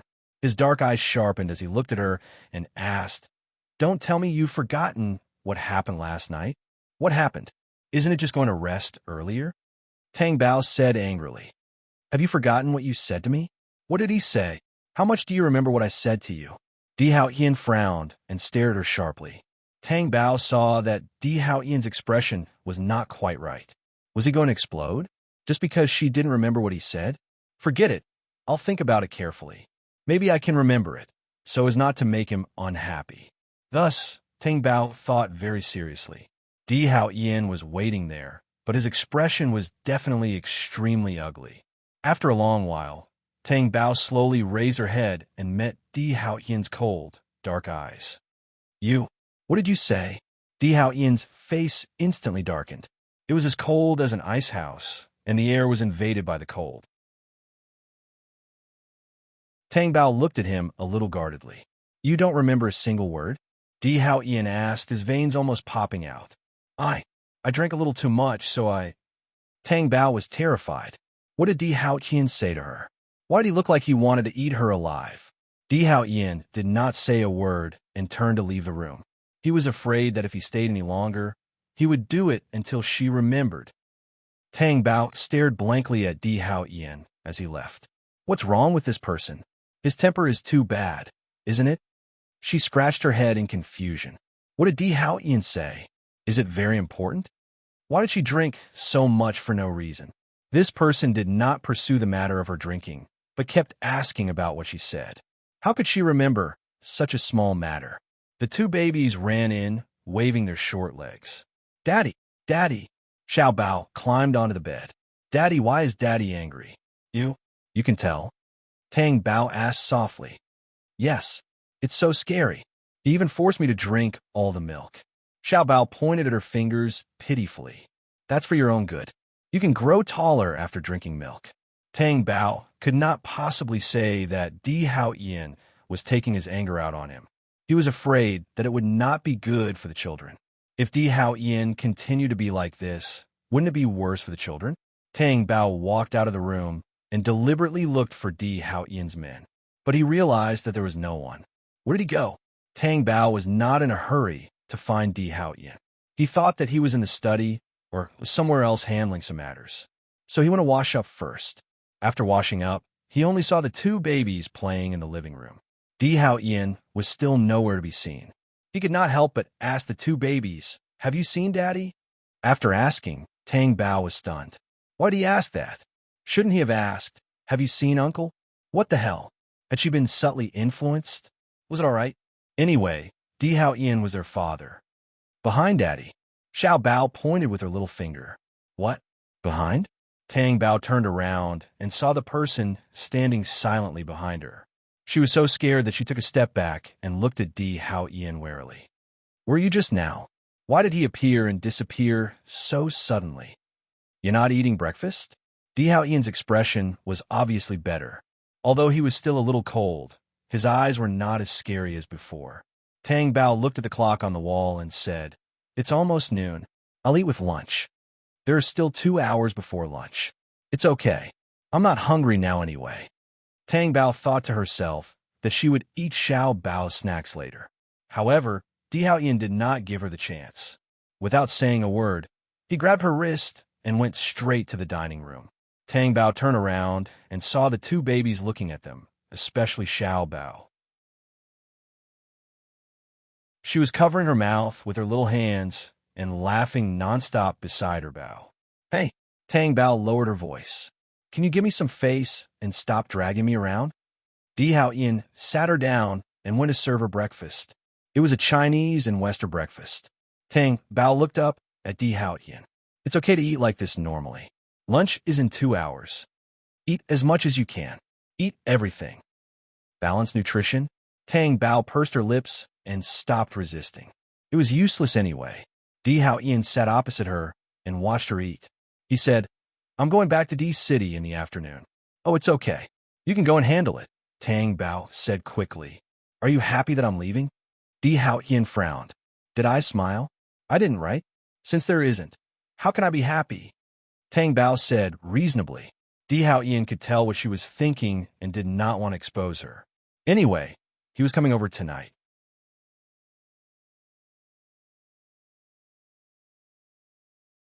Chapter 804. However, when he thought of what Tang Bao had asked the two babies just now, he felt a little better. Thinking of this, he leaned forward and wiped the oil stains on the corner of Tang Bao's mouth. Tang Bao froze in the middle of chewing. She raised her wary eyes and looked at Di Haotian. She asked silently, What's going on? He's not angry anymore? Wasn't he extremely angry when he was in a room just now? He just turned around and left. Why is he suddenly so gentle now? What happened? Di Haotian acted as if he didn't see the question in Tang Bao's eyes. He did his own thing and wiped her clean. No matter how much she ate, the corners of her mouth would still be oily. Di Haotian didn't think that he was doing anything unnecessary. On the other hand, Tang Bao's face was almost on the table because of his stare. Which school are you going to send him to? Di Haotian asked. At the mention of the children, Tang Bao raised her head. She glanced in the direction of the two little guys and said, I've looked at 2 schools, but I don't know which one is good. One is private, and the other is public. I'm still thinking about it. What's there to think about? Private, Di Haotian said. Tang Bao thought so too. She just wanted to be more cautious when it came to the children. For example, she wanted to investigate the background of the school or something. I can do this. Tang Bao raised her head and looked at Di Haotian. Is there a problem? Di Haotian frowned. No. Tang Bao shook her head. The children are also Di Haotian's, so it was normal for him to be involved. What she found strange was that Di Haotian didn't suggest that the children go back to school in D City. In comparison, D City was definitely better. Other children didn't even have the money or privilege to go to D City. Tang Bao sometimes wondered if it was because of her selfishness that her child could not study in the best school. Just as Tang Bao was lost in thought, one of her hands was held. She couldn't help but look over. Her hand looked very small in Di Haotian's hand.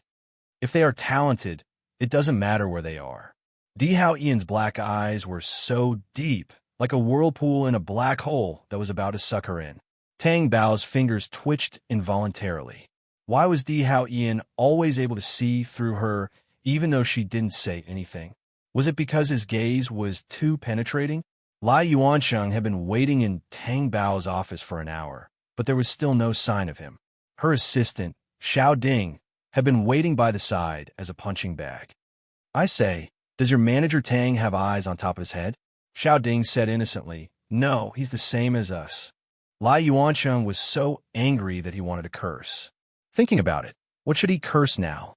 When he replaced Tang Gu, he would have to deal with all the people here. Call me again and ask when she's coming. Don't need a hand over your work. But Manager Tang is busy right now. Busy with what? Isn't it just because the magazine sales are good and women's makeup has been suppressed? So what if you've won just once? Manager Lai, why don't you call Manager Tang? Xiao Ding said. I called, but no one picked up. If someone picked up, I'd ask you.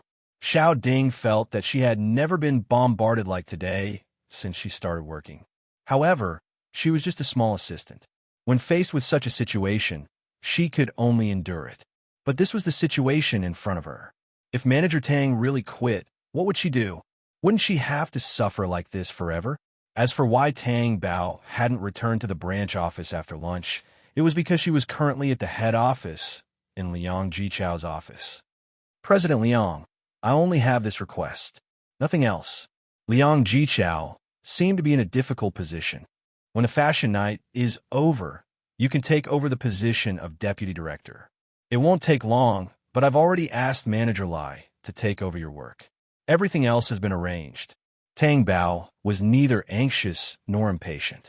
She asked calmly, President Liang, I've been preparing for the fashion night. I've also met with Fei Dalin and discussed some details. If it's someone else, I'm afraid it won't be good. Cheng Ju won't be a problem.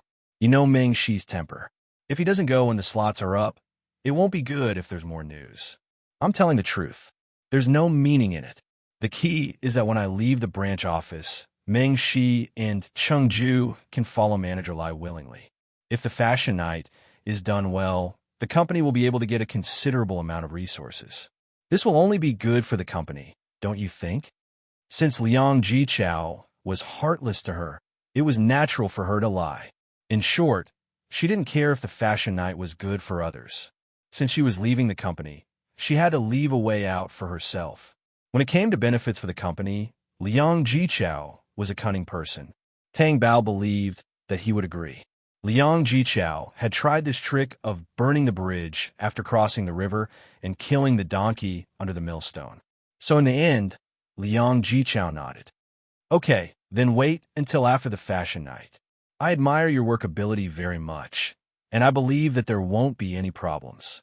Okay, thank you for your trust, President Liang. After the fashion night, I'll return to the head office. Before Tang Bao stepped into the office, he heard Lai Yuanqing's hoarse voice. Lai Yuanqing was an idiot. In any job, he was either outstanding or an idiot, just like Lai Yuanqing. Presumably, if it weren't for the fact that they were related, Liang Jichao wouldn't have taken a fancy to him. Damn it, Tang, Manager Lai, you're looking for me? Tang Bao pushed the door open and walked in. Lai Yuanqing, who was at a loss for words, saw Tang Bao and didn't have time to retract the anger on his face. Tang Ge, you're so free. I can't even see you for a day. Lai Yuanqing mocked. I can't help it. I'm too busy. May I know why Manager Lai is looking for me? Tang Bao asked, as if he didn't understand anything. When Lai Yuanqing heard Tang Bao's question, he immediately became excited. With a sneer on his face, he said, Don't you have any idea? Sorry, I'm too busy. Did something happen that I don't know about? If you don't even have this little bit of foresight, how can you manage an artist? Tang Bao didn't say anything. He just stood there indifferently, thinking that Lai Yuanqing was acting alone. Next to him, Xiao Ding thought, Manager Tang is really good-tempered. He didn't even react. He thought sadly, can I always follow Manager Tang in the future? Transfer notice. Lai Yuanqing threw the notice in his hand on the office floor with a bang. Manager Tang. No, I should call you Deputy Director Tang. From now on, you're no longer Manager Tang. Hurry up and pack up and leave. Tang Bao picked up the notice on the desk, glanced at it, and said, I think you'd better call President Liang first.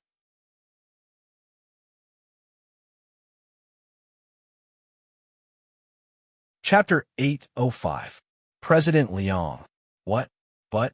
Seeing Lai Yuanqing's glare at Tang Bao, he knew what Liang Jichao would say. After hanging up the phone, Lai Yuanqing was furious.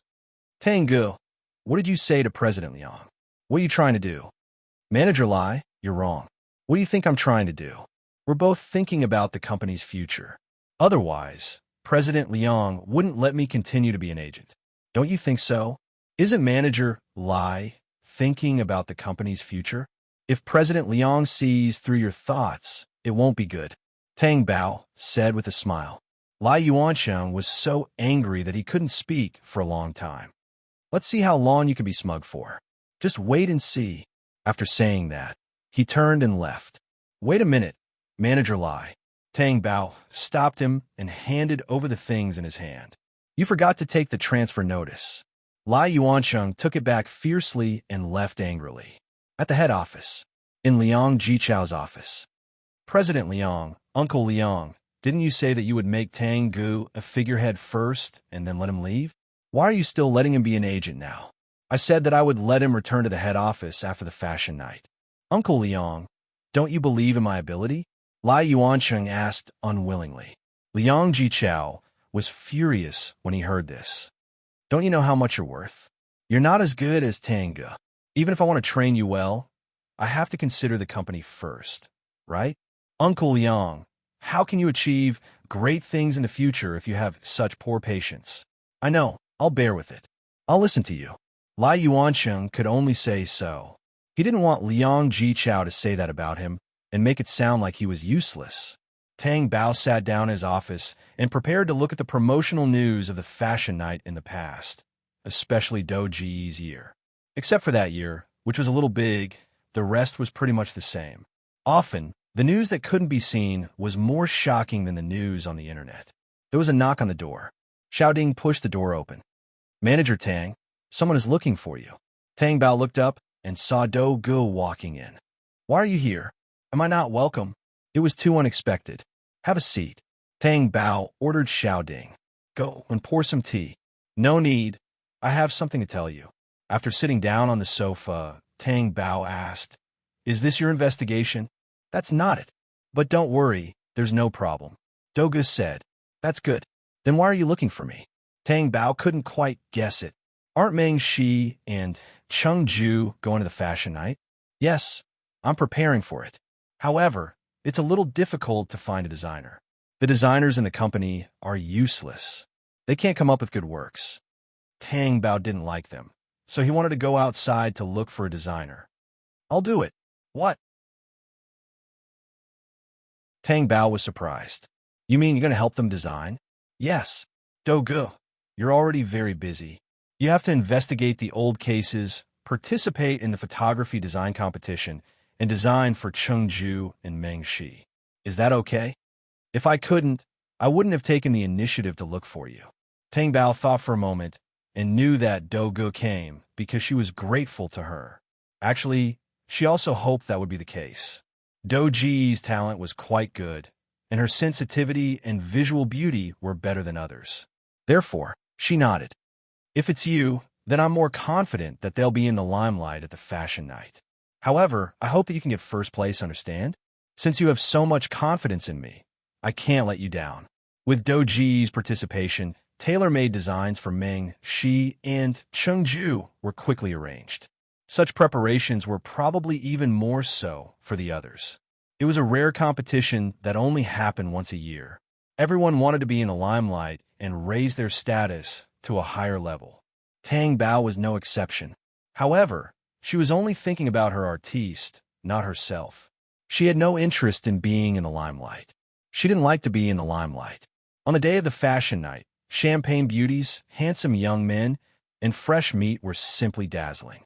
The fashion reporters and various media outlets were waiting. Fidelin was the chairman. As soon as he appeared, everyone immediately surrounded him.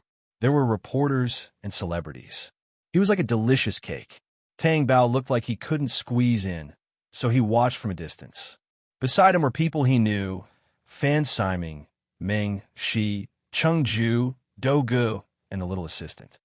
I think Lai Yuansheng is squeezing even harder than the reporters. Those who don't know would think that he's a dedicated reporter, Meng Shi said disdainfully. Just as he finished speaking, Lai Yuansheng fell to the side because of the shoving. He thought that no one saw and quickly got up. Tang Bao and the others were so embarrassed that they couldn't help but turn their faces away. Yo, isn't this Do Gu who cheated that year? You're here too? Don't tell me that this year's work is cheating again. I really don't understand why people like you are allowed to participate. Even if you get into the top 10, you don't live up to your name. People will suspect you. Isn't it embarrassing? Chen Tianxiao deliberately walked over and mocked him. Do Ji's face was cold, and he didn't say a word. No one else paid attention to him, which made him lose face. His face was slightly distorted. Do you really think you're something?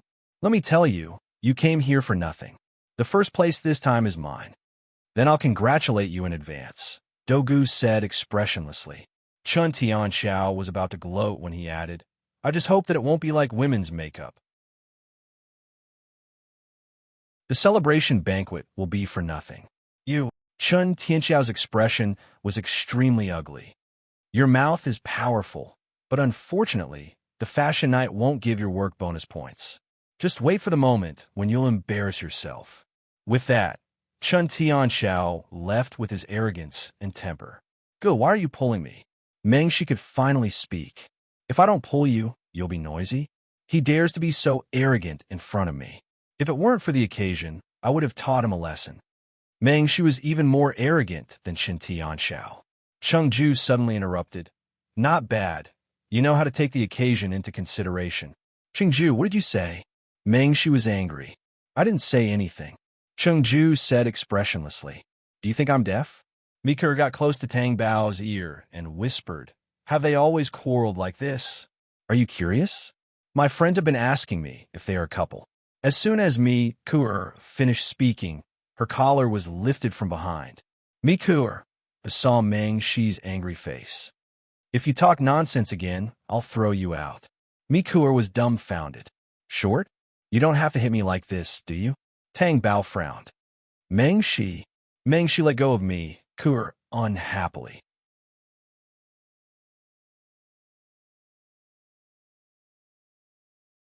Chapter 806. Tang Bao asked, "Do you think they look like a couple?" "Nope. He's not good enough for Cheng Ju. His temper is too bad."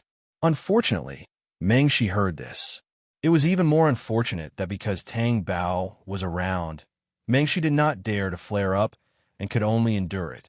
He glanced sideways at Cheng Ju, but Cheng Ju was only looking into the distance. He and Cheng Ju were a couple. He would not find a woman in the entertainment industry. He was not interested. At this moment, Fei Lin finally had a chance to walk over. Haha, the fashion night is so popular. I can only walk out now. Those reporters are too enthusiastic. They're just curious about who will get first place tonight. Tang Bao smiled. The chairman has a unique taste. He definitely knows. I'm very curious too. Fei Lin smiled. They started walking the red carpet. Meng Shi and Cheng Ju went elsewhere to change. The celebrities who came here were all more famous. Some wore more revealing clothes to attract attention. Some wore more refreshing clothes, and some had unique clothing designs. Each had their own characteristics. The reporters were taking photos outside. Tang Bao watched Meng Shi and Cheng Ju come out and walk the red carpet together. Cheng Ju held Meng Shi's arm. Isn't this Meng Shi and Cheng Ju on the cover of Belle's Got Talent? They're much more eye-catching than in the magazine. Also, what brand are they wearing? What year and what style are they wearing? Meng Shi's upper body was in a more fashionable suit, and his lower body trousers were very slender, making his long legs more pleasing to the eye. He wore marten boots on his feet, which had a bit of an arrogant and unruly element inside, which matched his personality perfectly. He was charming and charming. The female reporters' cameras kept flashing on Meng Shi's face, and Cheng Ju, who was standing next to him, was not overwhelmed by Meng Shi's handsomeness. She wore a unique long dress with a thin layer of gauze on the outside. Her long legs were faintly discernible inside. Overall, she was sexy but not glamorous. It was a combination of an angel and a devil. The two of them each had their own charm. There was no conflict. Instead, there was a beauty that complemented each other. There was a huge difference between the celebrities in front and the cameras that were flashing nonstop. When Meng Shi and Cheng Ju were about to walk to the end, they were pulled to the center again. They thought that they were walking too fast and did not have time to take photos. When the other celebrities saw that the limelight had been taken over by Meng Shi and Cheng Ju, their expressions were definitely not too good. This was especially true for Yao Yao. The clothes on her body were designed by Chun Tianxiao, yet they couldn't compare to Cheng Ju's. Her expression was quite ugly. Chun Tianxiao, who was beside him, comforted him. These reporters have no foresight. When it's time for the competition and I get first place, all these can be denied. Of course, Yao Yao knew that Chun Tianxiao was lying through his teeth. The reporters didn't have foresight, but how could she not have foresight? She felt that Cheng Ju's clothes were very beautiful, so beautiful that it was soul-stirring. Of course, she didn't say it because she still wanted to have a glimmer of hope. It would be best if Chun Tianxiao could get first place. Otherwise, she would not be able to swallow her anger. The celebrities entered the venue and sat down in their respective seats. Fiddlin and the judges sat at the front, separated from the audience. Tang Bao, Fan Siming, Do Gomengxi, Cheng Ju, and Mi Kuo were sitting together.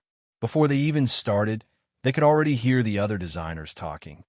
I'm really curious. Why can Do Go participate as well? Isn't a cheater like him afraid of being affected? Didn't you see the person next to him? I heard that it's that manager called Tang Ge. He's very capable. Do Ge could be considered to have hooked up with someone useful. I'm just afraid that when the time comes, one pole will overturn the whole boat. If it were me, I would definitely not come to embarrass myself. What do you know? This thick-skinned person can't feel these things. He just wants to achieve his goal. TSK.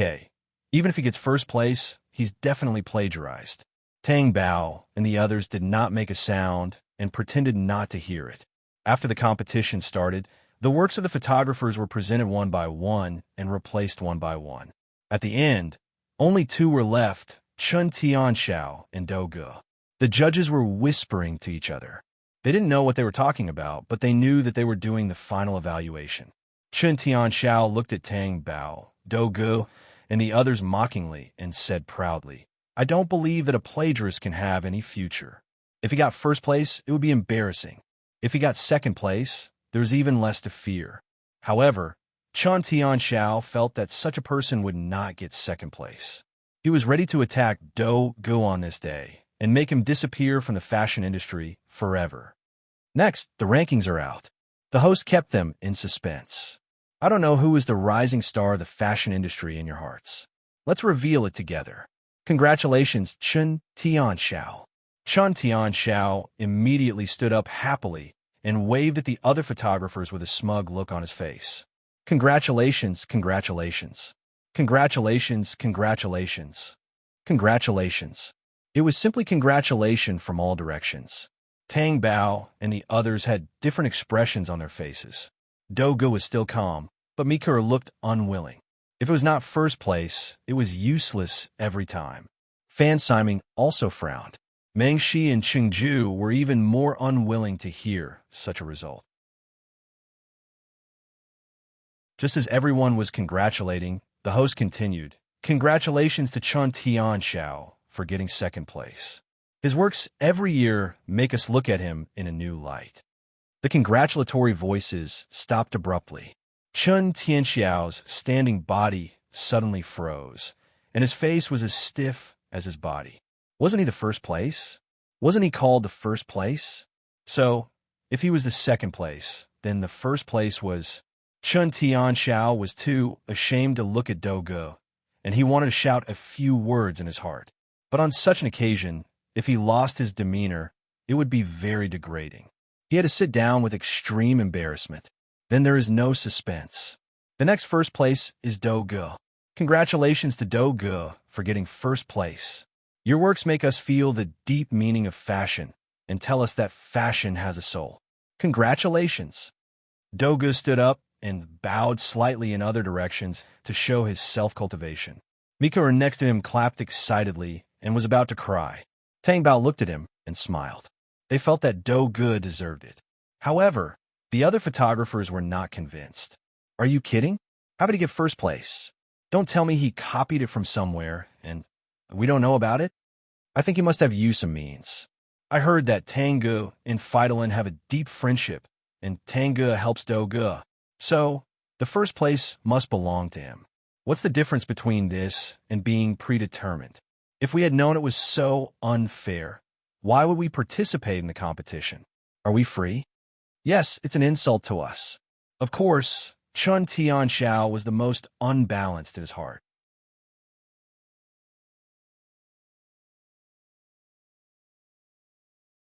Chapter 807.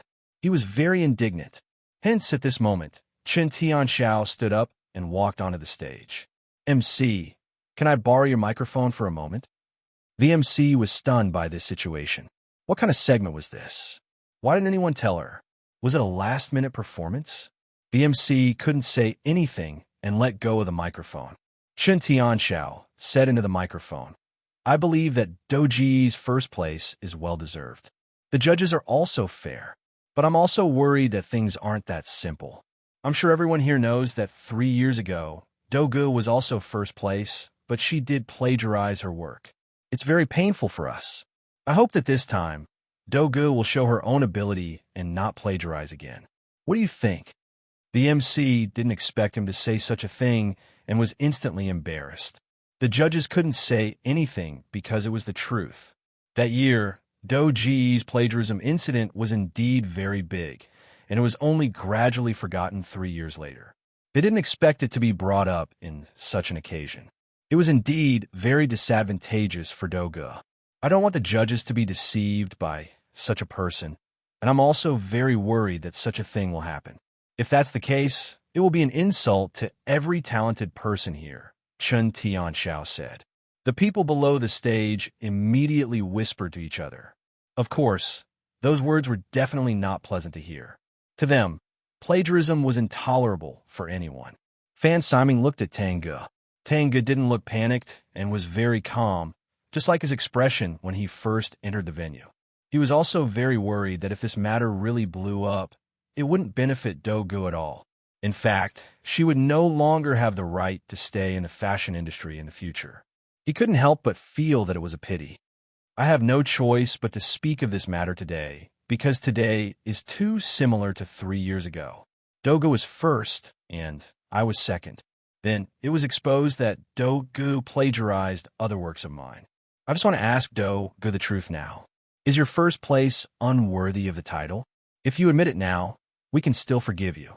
Otherwise, if it's found out, the fashion industry will no longer tolerate you, Chen Tianxiao said sternly. Do Gu, what are you still hiding behind? If you have anything to say, quickly clarify it with everyone. Do Gu looked at Tang Ge, who nodded at him. Do Gu then stood up and walked towards the stage with everyone's attention. Do Gu stood in front of the microphone and looked at the people below. Her voice was neither servile nor overbearing. I'm very sorry for what happened today. What happened 3 years ago was a nightmare for me. It's still a nightmare for me. I never thought that one day I would be accused of plagiarism and lose the trust of others. I also lost all my dreams and my life fell to the bottom. I will never forget the feeling of falling from heaven to hell. However, was that really the case? I hope everyone can watch a short video. The screen behind him was replayed. A man with a crew cut suddenly appeared. The moment the man appeared, Chen Tianxiao's expression changed. The man was filled with guilt and regret. Regarding what happened 3 years ago, the only person I've let down is Do Gu. I used to be his assistant, but I took Chen Tianxiao's money to frame Do Gu. At that time, Do Ji's talent was obvious to all. Chen Tianxiao had always been suppressed by him and was very unhappy, so he came to me. Chen Tianxiao was very agitated and said into the microphone, "This is a setup? We can't believe that this kind of person's casual words will give Do Gu an excuse to clear his name of plagiarism. Where did this video come from? Do Gu must have gotten someone to take it. Turn it off. Does anyone want to turn it off?" Fidolin said, "Since it's an excuse, I also want to know if this excuse will be exposed on the spot." Continue watching. The man in the video continued. At that time, I was addicted to gambling and lost a lot of money. I couldn't pay it back. Coincidentally, Chen Tianxiao came to me and asked me to steal Do Ji's entry. Then, he would give me a large sum of money. At that time, I thought that Chen Tianxiao might have wanted to plagiarize Do Ji's work. I didn't expect that he wanted Do Gu to fall to the bottom and let everyone think that Do Gu was a plagiarist. After Chen Tianxiao found out about the entry, he plagiarized it early on and submitted it to the fashion magazine. The fashion magazine was very satisfied with the submission and accepted it. Because the fashion night was after, everyone thought that Do Gu had plagiarized Chen Tianxiao's work from the fashion magazine. Do Gu couldn't understand why his work would be leaked and drank to drown his sorrows. I was worried that I would be suspected, so I found an excuse to resign. Chen Tianxiao's face twisted as he said, "What you said is the funniest joke in the world. The point is, do you think others are idiots? How can you make others believe you with just a few words? The words of a gambler are the most untrustworthy. Although I like to gamble, I have felt very guilty these 3 years, especially when I knew that Do Gu had started to disappear from the fashion industry. If you don't believe me, I have a recording of my conversation with Chen Tianxiao that year. I have always kept it. Maybe everyone is wondering why I want to record it. At that time, my idea was very simple. I wanted to use this to blackmail Chen Tianxiao the next time I ran out of money. But Chen Tianxiao was very lucky that I didn't ask him for money. After the man finished speaking, the video started to play the recording. It was easy to tell whose voice it belonged to. Chen Tianxiao's voice said, "I want Do Gu to be trampled on by me forever. Who does he think he is?" Why does he have to compete with me? You don't have to do anything else. Just send me his entry. The conversation after that was similar to what the man had said just now. The people below the stage suddenly sighed. Chun Tianxiao's face was as pale as ash. No one would have thought that the extremely unfavorable situation for Dogu would turn around like this. Was there such a conspiracy in the past? The people below the stage exploded. F***CK. There's actually such a thing? That's too awesome. Chun Tianxiao is actually this kind of person? Plagiarism? Then if I plagiarized like this back then, wouldn't I be first every year? Ha! How dare he accuse me first? Yeah, just now he felt that Dogu was embarrassed, but now he's the one who's embarrassed. Even I feel embarrassed for him. Dogu stood in front of the microphone and ignored Chun Tianxiao, whose face was ashen, and said, "Now I just want to say one thing." Using the words that Tang Gu, Agent Tang, said on Weibo, justice may be late, but it will never be absent. Some people's eyes were searching for Tang Gu.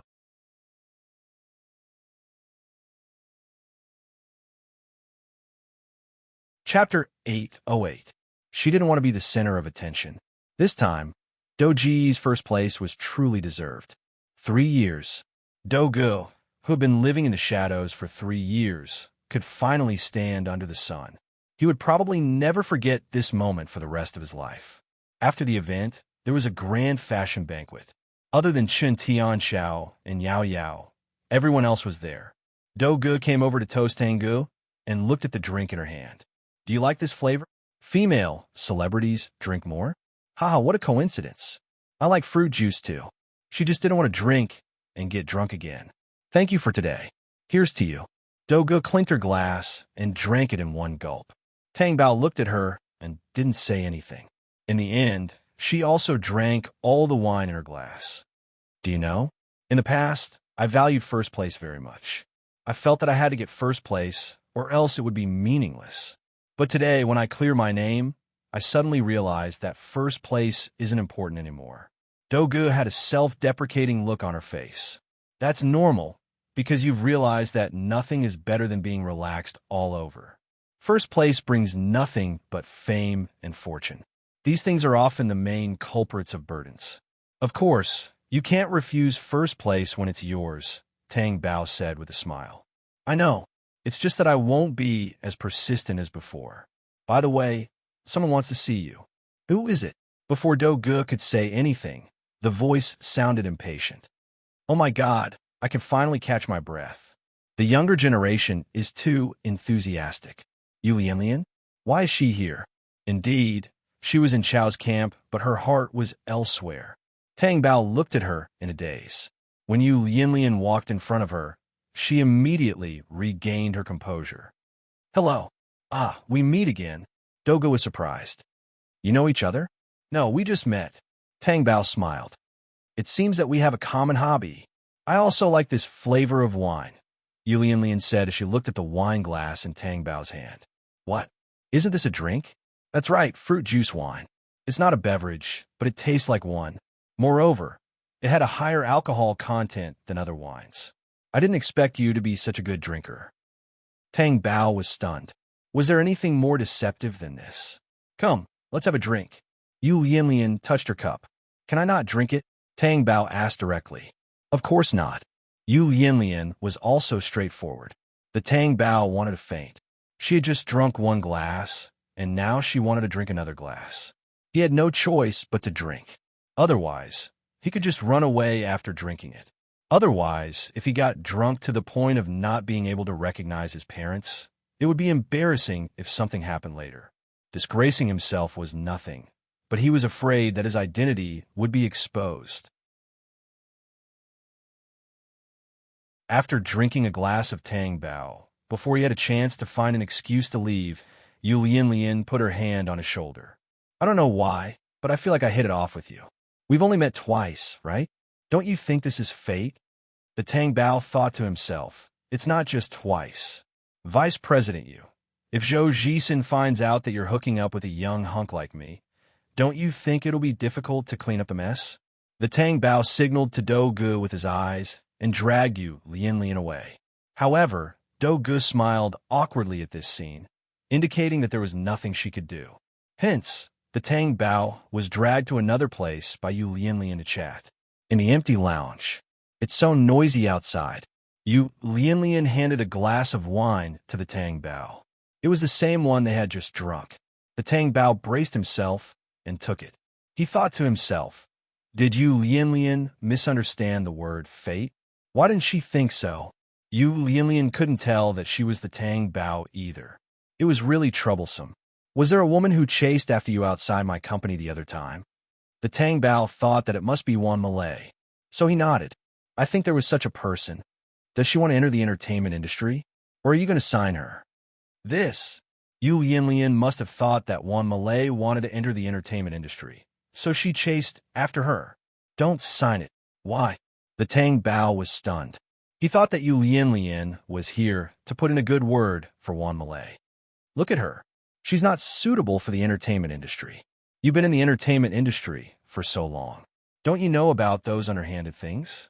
Of course the Tang Bao knew. For example, Cheng Ju. Before he met her, he had always been coveted by men of all kinds of status. It wasn't that they liked him very much. They just wanted to have his body, which was the unspoken rules. Later, Cheng Ju was unwilling and was shelved. Wan Malay's personality was even worse.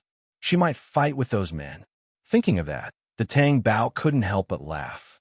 Then, she drank a few mouthfuls of the wine in the glass. After drinking, she didn't realize why she drank again. Obviously, the drink she drank had already started to take effect. So, I want to tell you that if she comes looking for you again, don't give her a chance. All kinds of rejection, such as being too ugly, too small in the chest, too short, too bad in the personality, can be said. Don't be afraid of blows. She's very resistant to blows, Yu Lianlian said. If she knew that you said that about her, her nose would be crooked. Her nose is all natural. Don't worry about it being crooked. Yu Lianlian looked at the Tang Bao's little face that was starting to turn red. The more she looked, the more addicted she became. She even reached out to touch it. You're a man. Not only is your face so small, but your skin is also so good. How do you take care of it? The Tang Bao took a step back. His footsteps were not steady. He staggered and sat on the sofa. He looked slightly tipsy. Aren't you afraid that your husband will be jealous if you tease me like this? Yu Lianlian was puzzled. How did you know that I have a husband? Guessed. I know how to read fortunes. You know how to read fortunes? Then read it for me again. Let's see what else you know. Yu Lianlian was interested. She was so cute.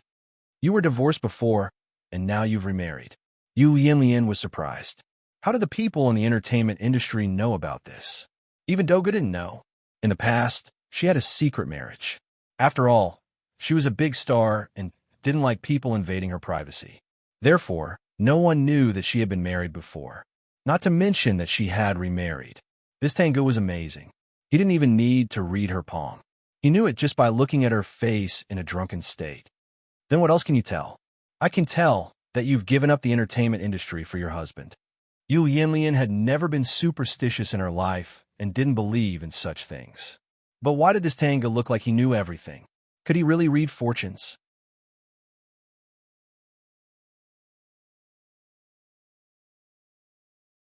Chapter 809. Isn't your alcohol tolerance a little too low? Hello, are you asleep? I haven't finished asking yet. I still want to know if my husband loves me very much. Hello, hello. If you don't say it, I'm going to take off your clothes. Di Hao Yin, stop fooling around. Tang Bao turned over, curled up his legs, and closed his eyes to continue sleeping. Yu Lianlian froze there, and her hand froze in midair. Did she hear wrongly? Di Hao Yin? Was it the Di Hao Yin she knew? She heard that Di Hao Yin had found a man similar to Tang Bao. Was it Tang Ge? No, that wasn't the point. The point was, why did Tang Ji's voice sound so familiar? It couldn't be her imagination, right? Hey, wake up. Don't sleep. Yu Lianlian pushed him. Seeing that Tang Bao didn't move, she thought of what she had just said and repeated, If you don't wake up, I'm really going to take off your clothes. Don't take them off, I want to sleep. Tang Bao hugged himself in a protective posture. Not bad. He knew how to protect himself after drinking too much. However, Yu Lianlian was stunned. She didn't quite believe it. Wasn't this voice Tang Bao's voice? But wasn't the person in front of her the famous agent in the entertainment industry, Tang Ge? And he was a man? Yu Lianlian's gaze fell on Tang Ji's chest. She knew that there was a way to bind one's chest that was difficult to detect. Could it be? Yu Lianlian reached out to Tang Ji's chest and unbuttoned his suit jacket one by one. Just as she was about to unbutton his shirt, the door of the lounge was opened. Yu Lianlian was disturbed. When she turned around to scold someone, the words that she was about to blurt out were stuck in her throat. Why was Zhou Jisen here? He was looking at her with a livid face. Only then did Yu Lianlian realize what her hands were doing and quickly stepped forward. Don't misunderstand. Let me explain. Are you still so stubborn? How could I? It was a misunderstanding in the past. Didn't you believe me? Then what is it now? I can't see? Zhou Jisen exuded a murderous aura. I'm just doing a body check. Zhou Jisen looked at her maliciously. Yu Lianlian was so frightened that her little heart trembled a few times. Only then did she realize that her words were making things worse. I suspect that this person is Tang Bao. Yu Lianlian, do you think I'm easy to fool? Zhou Jisen looked at her coldly. Yu Lianlian also felt that this reason was a little far-fetched, but she also went to do the body examination out of curiosity. Zhou Jisen wouldn't believe it if he explained it like that. Wait a minute. Yu Lianlian walked up to Tangu and pushed her. I'll take off your clothes. Di Haoyan, you big devil. Tang Bao cursed. His body shrunk even tighter, and he even groaned in grievance. This was totally a Tang Bao. Yu Lianlian said to Zhou Jisen, see, I wasn't wrong, right? As soon as I said I wanted to take off her clothes, she was like this. And this voice, doesn't it sound like a Tang Bao? Zhou Jisen frowned and approached the drunk man on the sofa. His black eyes swept over him shrewdly. That voice just now was indeed Tang Bao's voice. From what he knew, the young emperor had taken a fancy to a certain man, a child who appeared in the video, and the young emperor didn't want to return to D City. If he was Tang Bao, then the young emperor's abnormal behavior, including his no longer gloomy mood and the disappearance of the bruises under his eyes, could be explained. How is it? Yu Lianlian asked when she saw that Zhou Jisen was silent for a long time.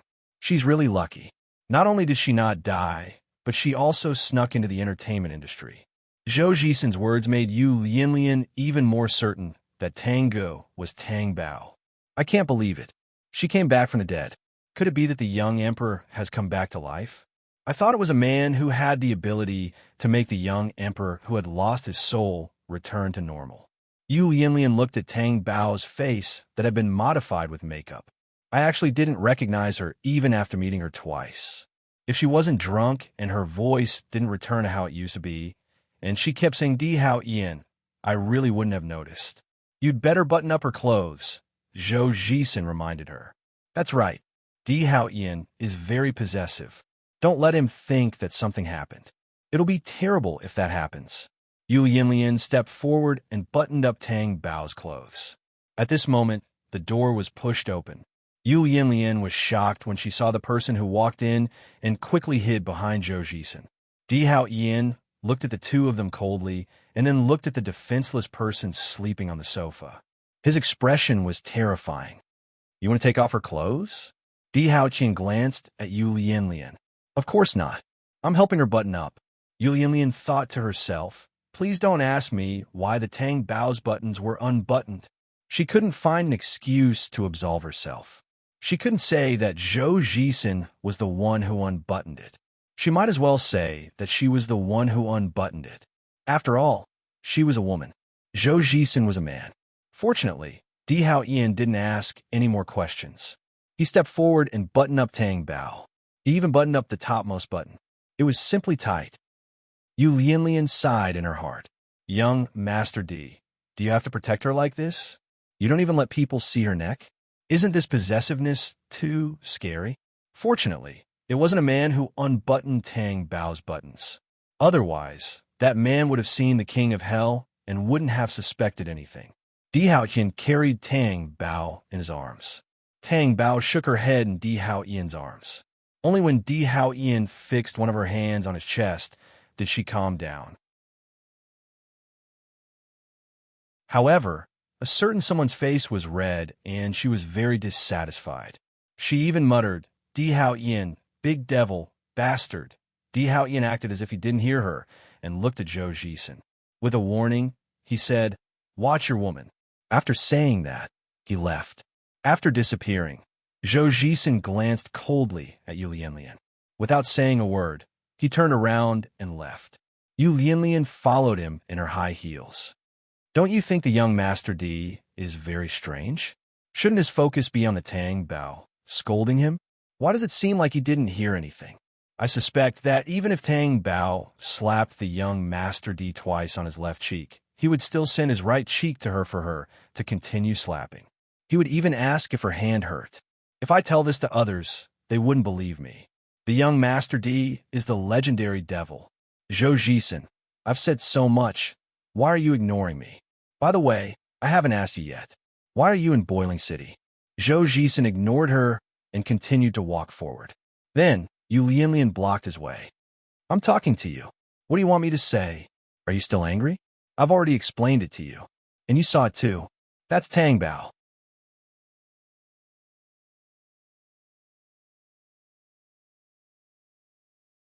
Chapter 8:10.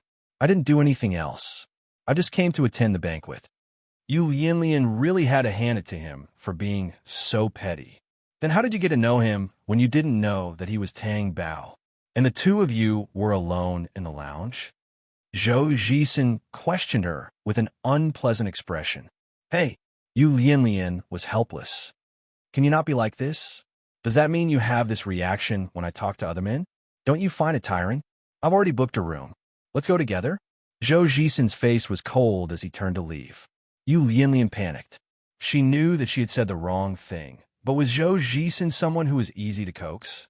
A lawyer's brain was scarier. She shouted at Zhou Jisen's back. Zhou Jisen, you're too much. Isn't it because you know that I love you and won't leave you even if I die? That's why you're so arrogant? I can't do anything about it. Other than you, other men are no different from women in my eyes. My body and my heart are yours, so you can trample on them as much as you want, right? What others say is right. The one who falls in love first is the most pitiful, just like how I am now. Zhou Jisen turned around and walked towards Yu Lianlian. Where's the room? Yu Lianlian was instantly overjoyed. Was it working? She was too awesome. She stretched out her slender index finger and hooked onto Zhou Jisen's belt. I'll take you there.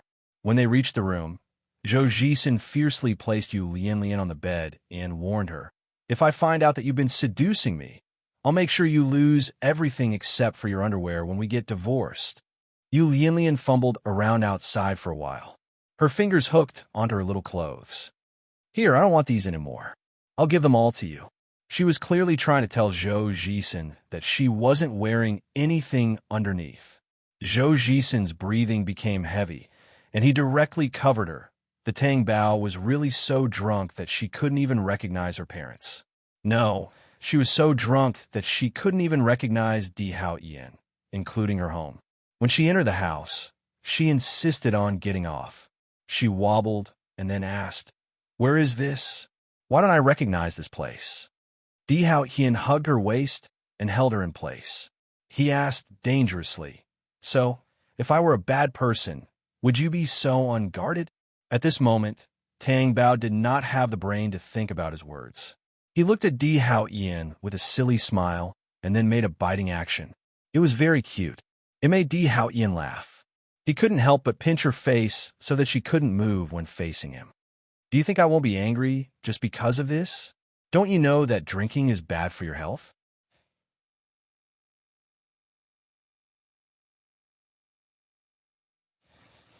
My alcohol tolerance is very good.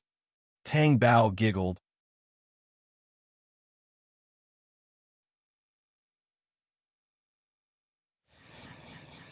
The two of them kissed on the sofa armrest in the living room. Tang Bao was hiding here and there, and so was Di Hao. They were playing around happily. Tang Bao was drunk now. If she was still sober, she would not be playing around with Di Hao Ian in the living room. However, She was no longer sober. Naturally, she did not remember that there were 2 babies in the house who would come out to pee at any time. Come, I'll help you wash up, Di Hao Yin said in a low voice. He carried Tang Bao by the waist and went to the bathroom. Don't wash up. I don't want to wash up. Tang Bao struggled in Di Hao Yin's arms. She felt dizzy and very uncomfortable. But Di Hao Yin still brought her into the bathroom. When the shower water spilled down, Tang Bao screamed and wanted to run away. Why are you running? Come here, the water is not cold. It's cold, it's cold. Tang Bao wanted to run away shamelessly, but she could not run away from Di Hao Yin's palm. Instead, Di Hao Yin held her against the wall and kissed her deeply. Let go. Tang Bao did not even have the strength to close her mouth. Di Hao Yin still did whatever he wanted to her. When she woke up in the morning, Tang Bao felt that her body did not hurt, but her head hurt. What was going on? The train only hit her head? She groaned and sat up on the bed. Di Hao Yin walked over, held a cup, and fed it to her. What is this? It's to relieve your headache. Tang Bao thought to herself. You didn't even come in, and you already knew that I would have a headache? After drinking, she asked, That's strange. I used to drink too, but why didn't I have a headache? Di Hao Yin looked at her coldly. He was so drunk yesterday. He kissed her, and she vomited all over him. He had never seen her so drunk before. Di Hao Yin held the cup and looked at her indifferently. Do you still want to work? Tang Bao looked at him, puzzled. What do you mean? How many times did you get drunk here? Di Hao Yin's gaze became sharp as he looked at her. It's just twice, Tang Bao said guiltily. She did not sound confident. Twice. Di Hao Yin's face darkened. Just twice. If you still want to work, don't let me see you drinking again. With a warning and threat, Di Hao Yin turned around and left the room. Tang Bao was stunned. She had only gotten drunk twice. It was not that serious, was it? Moreover, she did not do it on purpose. Who knew that the juice that tasted like fruit juice was not a beverage, but wine? She did not want to drink in the first place. She was afraid that Di Hao Yin would get angry, so she chose to drink fruit juice. Who knew that this would happen? What a blunder. Just as she walked out of the room, Xiao Bao ran over and asked softly, Daddy, did you make Daddy angry again? What again? Tang Bao frowned. Why did the 2 babies ask her that? It was so awkward. It was as if she was an unreasonable person. God knew how wrong she felt.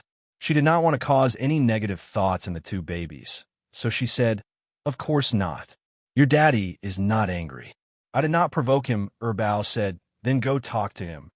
Tang Bao glared at Bao. Why do I have to talk to him? If he responds to you after you talk to him, it means that he is not angry. Tang Bao gritted her teeth. She was indeed Di Hao Yin's child. How old was she? How could she be so calculative? Oh, okay. Tang Bao couldn't possibly not verify her words, right? Wouldn't that mean that she was guilty? Tang Bao heard the commotion in the kitchen and walked over there. She was still muttering in her heart. Di Hao Yin, please don't ignore her. Otherwise, what would the children think? In the kitchen, Di Hao Yin's back was facing her. He seemed to be preparing breakfast for her. Tang Bao turned around and saw the 2 babies hiding behind the dining table, peeking at her with their big, clear eyes. Don't be like this, right? Taking a deep breath, Tang Bao asked that. Di Hao Yin, are you making breakfast?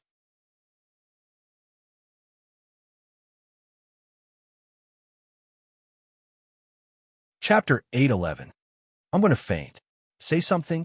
What do you mean by looking at me? Di Hao Yin, have you had breakfast? Di Hao Yin still didn't say anything. Tang Bao was getting anxious. She reached out and tugged at Di Hao Yin's sleeve. When Di Hao Yin slowly turned around, Tang Bao gestured to him that there were people behind the table. Di Hao Yin looked over and saw 2 little heads. Then he looked away and continued to prepare breakfast. Tang Bao was speechless. Did he not understand what she was trying to say? That was impossible. Di Hao Yin could usually see through her thoughts. He couldn't have become dull now.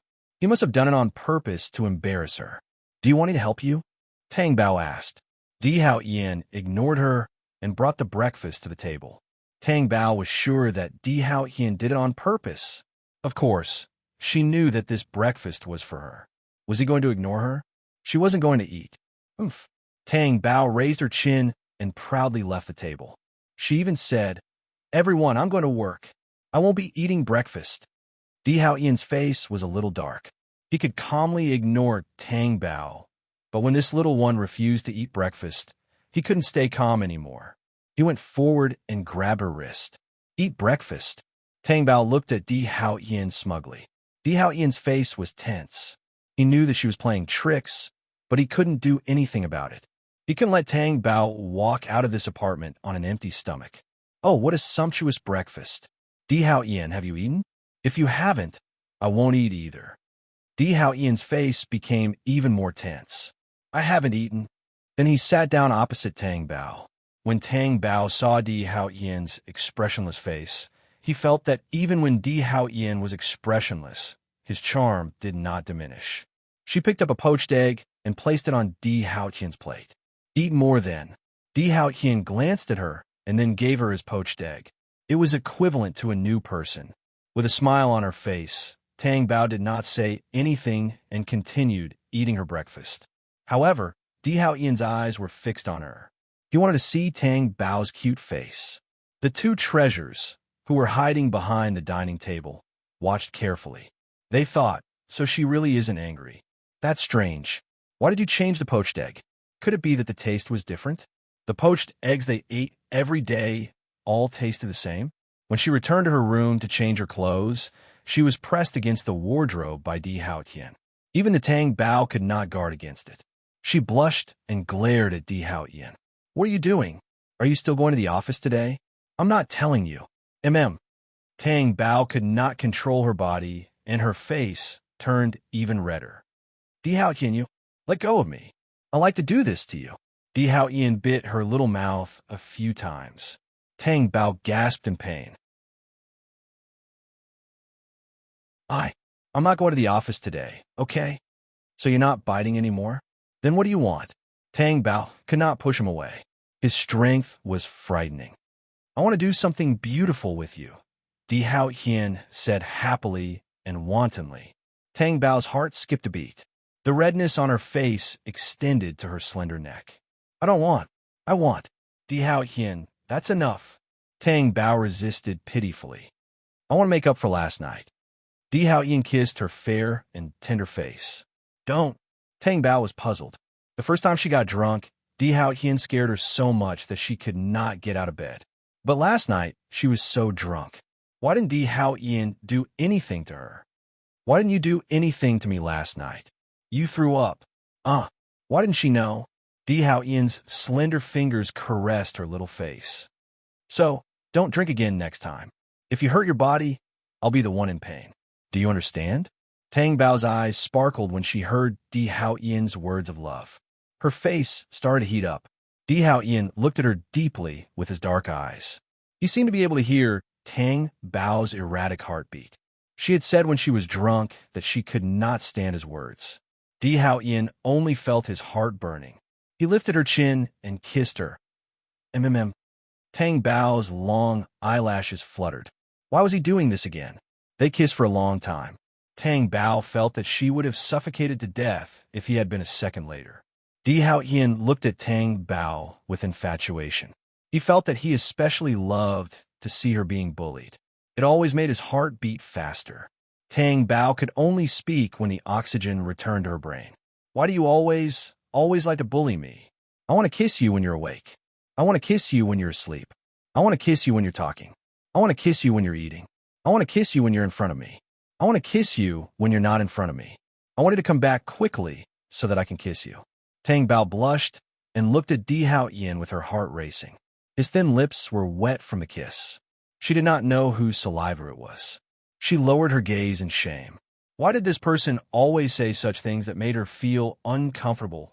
Tang Bao quickly changed the topic. Otherwise, she would not be able to breathe. I want to take the two babies out to play today. Do you want to come with us?" "Of course." "Then, do you have any good suggestions? I usually take them out to the mall for activities or to the amusement park." Tang Bao felt that it was very monotonous. "Okay, I'll arrange it." Di Hao Ian kissed her little mouth.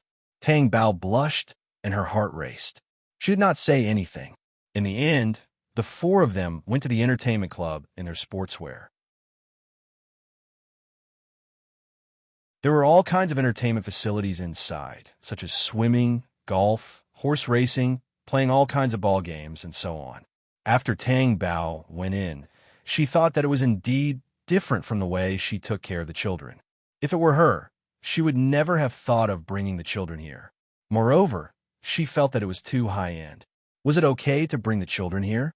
Or she could only say that as Di Haoyan's children, they had a high starting point in all aspects of entertainment. For the children, it was also very fresh and full of curiosity. Tang Bao was also happy to see it. The joy on the children's faces was the happiest thing she felt.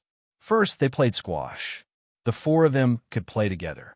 Basically, when the ball could not be caught, Di Haoyan would catch it. When the ball was easily caught, the two babies would catch it. Tang Bao could also catch a few. She had never played squash before. Tang Bao had limited stamina. After playing for a while, she went to the side to rest. She sat at the table and drank a drink while watching them play. The two babies waved their rackets and jumped left and right. They were very happy. Tang Bao looked at the scene and could not help but ponder. No wonder people said that a complete family only had a father and a mother. It cannot be done without one. It was even more important for the children. Just like now, how could she accompany the two babies to play from the beginning to the end? She wanted to, but she did not have the strength.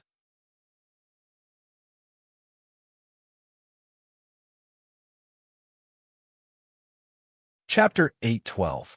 Tang Bao did not want to think about these details. Let's talk about it later. Who knew what would happen? Tang Bao turned around and saw Di Haoyan looking at her. Tang Bao thought to herself, "You can distract yourself while playing? You can even catch the ball? Impressive." Di Haoyan could not possibly see through her thoughts just by looking at her. Could he? She stood up and went to get the two babies some juice. "Stop for a while, drink some juice first," Tang Bao called out to them. "I want a drink." Xiao Bao ran over. Bao also ran over. Tang Bao passed the juice in her hand to them and watched them drink. Her heart was filled with happiness when she saw their thirsty little mouths. "Where's mine?" Di Haoyan asked. Tang Bao was stunned. "You want a drink? Are they the only ones who are thirsty?" "I'm not thirsty." Di Haoyan raised his eyebrows and asked. Tang Bao thought to herself, "Are you a child?" But seeing that he was playing with the two babies, she went to get it for him. When she turned around, Di Haoyan's racket hit Tang Bao's perky buttocks that could not be hidden even in her sweatpants. Tang Bao was so shocked that she turned around and looked at the two babies nervously. Fortunately, the two babies were drinking and did not notice. "Do you still want a drink?" "Yes." Di Haoyan's dark eyes were filled with a devilish smile. Tang Bao warned him and turned to get the drink for him. Tang Bao was about to turn around with the drink when Di Haoyan was already behind her. "You can come over by yourself, and you still want me to get it?" Tang Bao was unhappy. Was he not playing with her? What were you thinking about just now? Tang Bao's heart skipped a beat. Sure enough, nothing could escape Di Haoyan's eyes. "I wasn't thinking about anything. I just wanted to relax and enjoy this comfortable day," Tang Bao retorted. Meeting Di Haoyan's interested gaze, she directly stuffed the water into Di Haoyan's hand. "Drink yours." At this moment, the phone on the table rang. It was Tang Bao. She took the phone and glanced at it. It was Liang Jichao. Of course, she knew what it was about. She picked up her phone and turned to answer the call, but Di Haoyan grabbed her wrist and said, "Make the call here." Wasn't this person's desire to control too strong? Can't she just answer a call with her back facing him? Did she have to put the phone on speaker mode in front of him? However, he was no match for Di Haoyan, so he had no choice but to answer the call in front of him. "Mr. Liang, Tangu, when will you take office? I'll let Manager Lai do the handover. Look, if other people get promoted, they can't wait to take up the position immediately. You are indeed different from others. Thank you for your compliment, Mr. Liang. I'm off today. I'll go to the headquarters tomorrow." Tang Bao was smiling, but in his heart, Okay. Have a good rest." After hanging up, Tang Bao took the initiative to say promotion call. Even if she didn't take the initiative to say it, Di Haoyan's oppressive gaze would make her say it. A good position?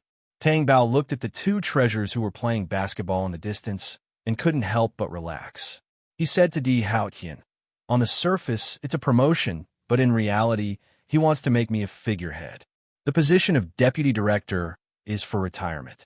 Then, he found an excuse to kick me out. "So, I'm going to resign." "He should have made you a figurehead earlier," Di Haotian said. Tang Bao glanced at Di Haotian from the corner of his eyes. "I'm going to open my own studio." Di Haotian's face was a little stiff. In the end, he said against his will, "As long as you like it, I'll support you." "How are you going to support me?" Tang Bao asked curiously. "Money and soul. I'll give you both." Tang Bao looked at Di Haotian silently. Why did she feel that the word soul coming out of Di Haotian's mouth was strange? Who has a bigger backer than you? Tang Bao had to admit that. Indeed, if the entertainment industry knew who her backer was, wouldn't they rush to curry favor with her? However, that was not what she wanted. She wanted her own hard work. Everyone had their own life plan. Besides, she felt that she was doing well now. She felt good. "No need. I'll look for you when I'm in trouble," Tang Bao said. "Looks like I should create more trouble for you," Di Haotian said faintly. "Don't you dare." Tang Bao glared at him. "Don't stare at me in broad daylight. I'm afraid that I'll eat you up." Tang Bao turned away and went to look for the children. She felt that in Di Haotian's eyes, she was in danger of being eaten up at any time. Was she a moving delicacy? After playing racquetball, they went horseback riding. Poor Tang Bao did not know how to ride and could only watch. Di Haotian got on the horse. Tang Bao had an illusion. Why was he so handsome? He was like a handsome gentleman, a refined and elegant young master. The riding suit made his figure even more prominent. Under the sun, he was breathtaking. Tang Bao noticed that there was a woman staring at Di Haotian from afar. "Come up." Di Haotian reached out to her. "Me?" Tang Bao was stunned and looked at the two babies. He Ju and the bodyguard were riding horses with the two babies and strolling around the venue. "I don't need it. You can ride." Two men riding on a horse. How strange was that? "Then I'll carry you up." Di Haotian was about to get off the horse. "Wait." Tang Bao hurriedly stopped him. You pull me up." Carry her up the horse? Did she not want to lose face? Di Haotian held Tang Bao's hand in his palm and lifted her up. After getting up, she realized that they were still a little high from the ground.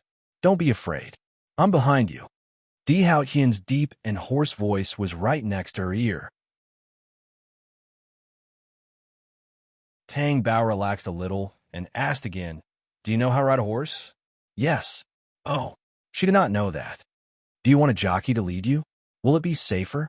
"Trust me, it'll be fine." Tang Bao was afraid that if he was not careful, the two of them could immediately fall off the horse. Di Haotian indeed did not need a jockey. He just rode the horse forward. Tang Bao was nervous at first, but later on, she was not. Her back was pressed against Di Haotian's sturdy chest, and her waist was wrapped around by Di Haotian's arm. No matter what, she would be safe. Why did she suspect that she would fall off the horse with Di Haotian? Did she forget what kind of person Di Haotian was? It seemed like there was nothing he could not do. He was like a bottomless pit. You could not really understand him. When you thought that he had reached his limit, he could still give you an unexpected shock. It was so scary that it was shocking. Therefore, she should believe in this person.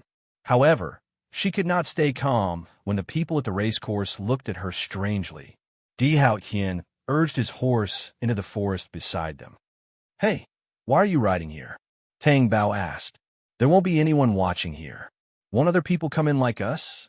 There must be people who know how to ride horses."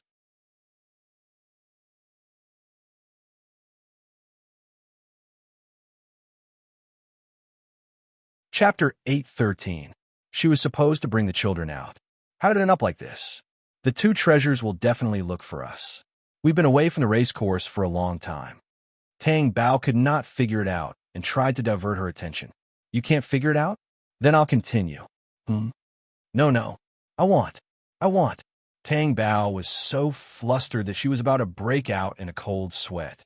How could this person force her like this? This was too much. The king of demons. "I want you to get off of me.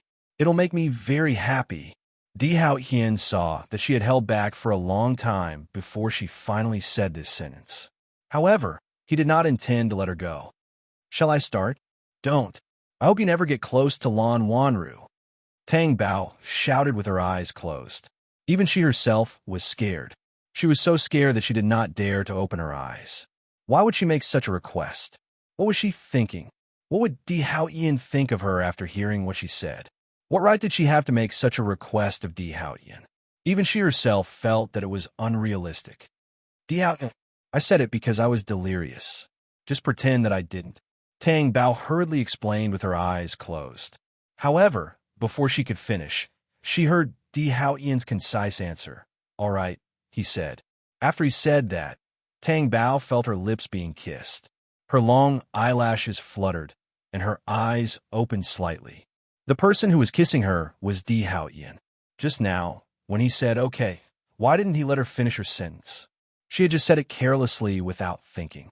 Did Di Hao Ian take it seriously? However, she could completely treat it as an inexplicable situation. Why did her heart feel like it was melting after Di Hao Ian's kiss? She did not have the strength to resist such a gentle and domineering kiss. It was so hot that her lips and tongue could not escape. After Tang Bao and Di Hao Ian rode back, it was obvious that they were worried about the two treasures. Accompanied by He Ju, the two of them played even more happily. On the way back, Di Hao Ian, Tang Bao, and the two babies were in the car. Not long after they got into the car, the two babies yawned one after another. Their big eyes were watery, and their eyelids were heavy. Tang Bao gestured to Di Hao Ian to hug her Bao to sleep. She hugged Xiao Bao. Then, each of them hugged one, and the two little fellows fell asleep almost as soon as they were in their arms. Tang Bao looked at the sleeping Bao. He was no longer repulsed by Di Hao Ian. He even liked him. If Di Hao Ian really had such a powerful father, which child wouldn't like him? Just as Tang Bao was lost in his thoughts, he saw Di Hao Ian pulling Bao's face. His heart immediately ached. Hey, what are you doing? Why doesn't it look like you at all? Tang Bao's eyes flashed. I think it's quite similar. Di Hao Ian looked up at Tang Bao with a deep smile. It's indeed quite similar. Tang Bao ignored him. If you're happy to lie with me, I don't have any objections. It looks like the two of us. Tang Bao didn't say anything. How did it look like the two of them? It really looked like Di Hao Ian. It didn't look like her at all. His genes were really scary. It couldn't be like this. At least, she had never seen a child who looked so much like her daddy. Di Hao Ian sat closer to Tang Bao and leaned over. Lean on my shoulder. What for? You're sleepy. Tang Bao was slightly stunned. She had already stopped yawning. How could this person tell? She didn't want to say that she wanted to sleep. Otherwise, how was she different from the two babies? You were drunk last night and played so much today. You'll be tired. It's okay. I'll go back and sleep. Tang Bao refused. He Ju, carry the children to the back, Di Hao Hien instructed. The car stopped.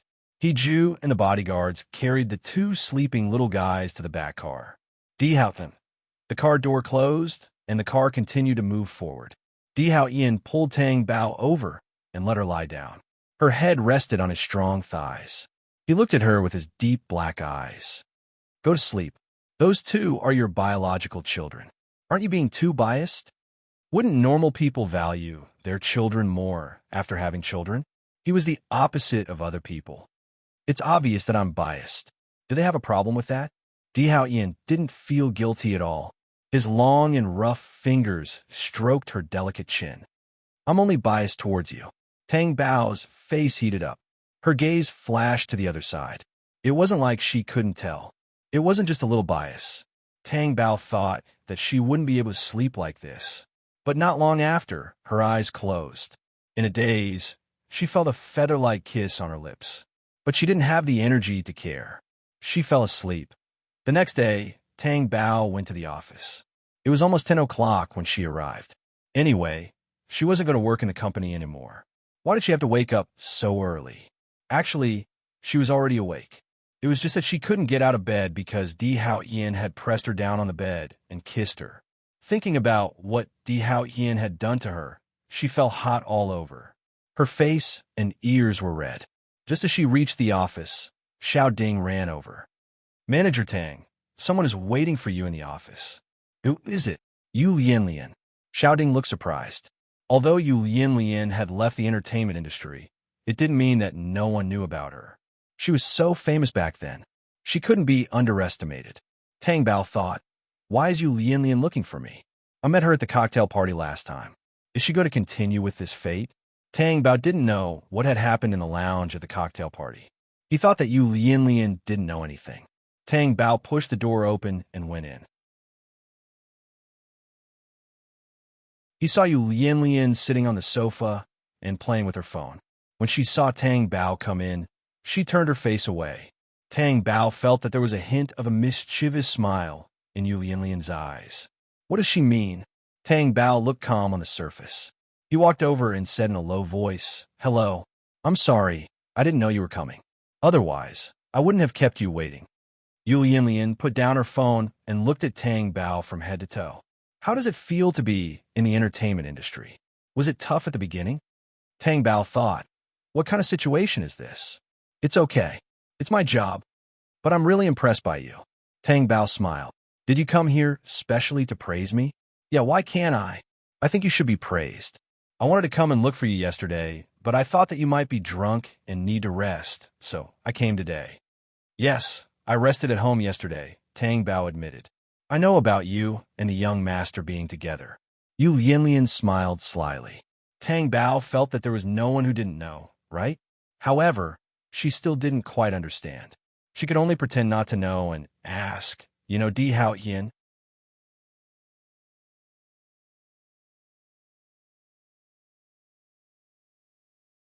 Chapter 814. Who would have thought that she would turn into a man? Of course I know him. I even know his wife. Oh, Tang Bao nodded to show that she understood. You really look like her. Yu Yanlian narrowed her eyes and shook her head. Like Di Hao Yin's wife? You're not the first to say that. Then does anyone think that you're Di Hao Yin's wife? Tang Bao was stunned and looked at Yu Yanlian. She saw that Yu Yanlian's eyes were smiling as if she had seen through everything. Tang Bao had a bad feeling, but she didn't think that Yu Yanlian would see through her. That day at the banquet, I almost stripped you naked. Do you think I wouldn't know who you are? Yu Yanlian's smile became even more smug. Tang Bao was stunned. Why did you strip me of my clothes? Who asked you to keep calling Di Hao Yin there? That voice was different from yours now. Are you surprised? Tang Bao knew that drinking would spoil things. For 3 years, she had always been careful and only took a sip when she drank. Now, ever since Di Hao Yin appeared, she was relaxed. She thought that since Di Hao Yin had seen through her, she didn't need to be so careful anymore. Besides, it wasn't like he would definitely see through her after drinking. What a mistake. He really saw through her. Should she be glad that it was Yu Yanlian who saw through her real identity and not someone else? You might as well just say that you know who I am. Why are you beating around the bush? Tang Bao glanced at her. I say, you're really good at enduring. If the young master didn't find you, were you going to hide in the entertainment industry forever? What do you mean by hiding? I'm doing my job. Tang Bao corrected Yu Yanlian's words. Doing your job disguised as a man? Then you're my senior. You should know that I had no choice. My man's appearance isn't safe. Ha ha ha. Yu Yanlian couldn't stop laughing. She thought of something and stopped laughing. No wonder Malay went after you that day. It seems that she already knew. How dare they hide it from me? Looks like I'll have to teach her a lesson when I return to the company. Yu Yanlian calculated. I was the one who told her not to say anything. I had my concerns when I chose not to tell Malay. But now, there are a lot of people who know about it. I think there will be a day when it can't be hidden anymore. Tang Bao was already mentally prepared. She just didn't want anyone to know about her work. You mean you don't want to go back? Yu Yanlian guessed the general meaning and asked, why should I go back? I'm living quite well here. No matter how good it is, it's not your hometown. Tang Bao's eyes flashed. He wanted to say something, but he couldn't. Young Master D has been looking for you for 3 years. You should know how much pain he has been in these 3 years. In fact, with such a man for you, why are you still hesitating? I think Malay said the same thing to you, didn't he? But there is one thing Malay doesn't know. What? Young Master D transferred all the assets under his name to you. What did you say? Tang Bao felt like he was listening to a heavenly book. Impossible.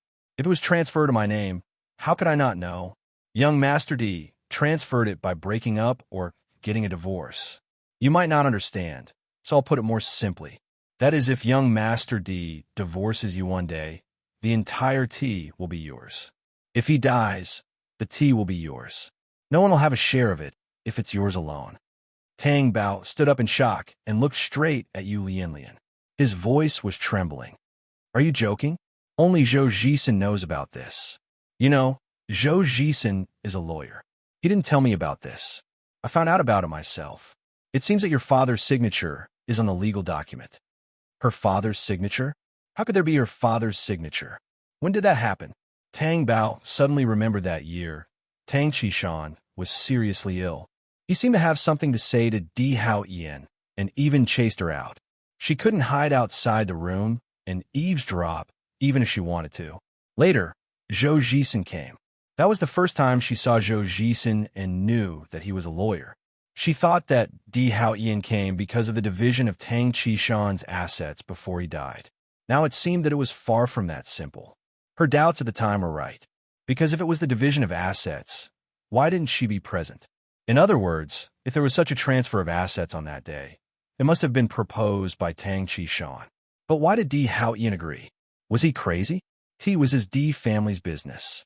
How could he transfer such an empire-like business? Wasn't he afraid that she would have bad intentions and leave him after getting his assets? No normal person would make such a bet. If he lost, Di Hao Ian would have nothing. He's crazy. Tang Bao's eyes were filled with tears. That was all he could say. Even his voice was hoarse. When I saw it, I was scared out of my wits. The whole tea. He gave you all of his belongings. Even now, Yu Lianlian was shocked. So now, you still don't want Di Hao Ian? Don't you want to go back to him? He did it on purpose. He deliberately forced me to do this. Tang Bao was unwilling to accept this fact. If he really thought so, why didn't he say it? The conflict between the two of you is not small in the past. He must have done that because he must have regretted it. That's why he didn't let me leave. That's why. Then he could just make you disappear from this world. Then he wouldn't have to worry about tea becoming yours. Yu Yinlian looked at Tang Bao, who was on the verge of breaking down, and asked, Do you have any other excuses? Maybe this is unacceptable to you, but if a man doesn't love a woman to the point of madness, how could he do this? Think about it carefully. I'm leaving.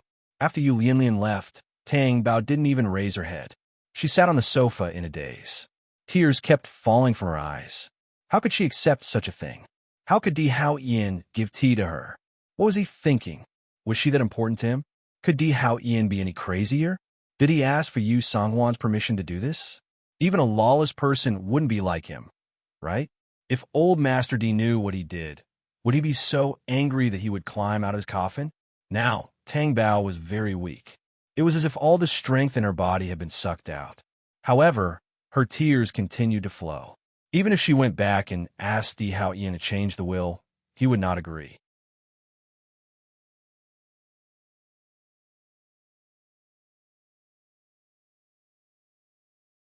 Chapter 8:15. She was always so domineering and did not give others a chance to breathe. Lai Yuancheng walked into the office and saw Tang Bao sitting on the sofa, looking like she had suffered a huge blow. Her eyes were red, and it was obvious that she had been crying. He could not help but walk over. Sigh, Tangge, don't be like this. I'm giving you a promotion, not chasing you out of the company. How about this? What I said before still counts. Why don't you debut, and I'll take care of you and guarantee you a steady stream of resources. How about that? Tang Bao looked away and did not move. Lai Yuancheng continued to comfort her. Although I'm usually a little domineering, I'm not a bad person. I don't feel good seeing you so sad. But fortunately, you're getting a promotion, right?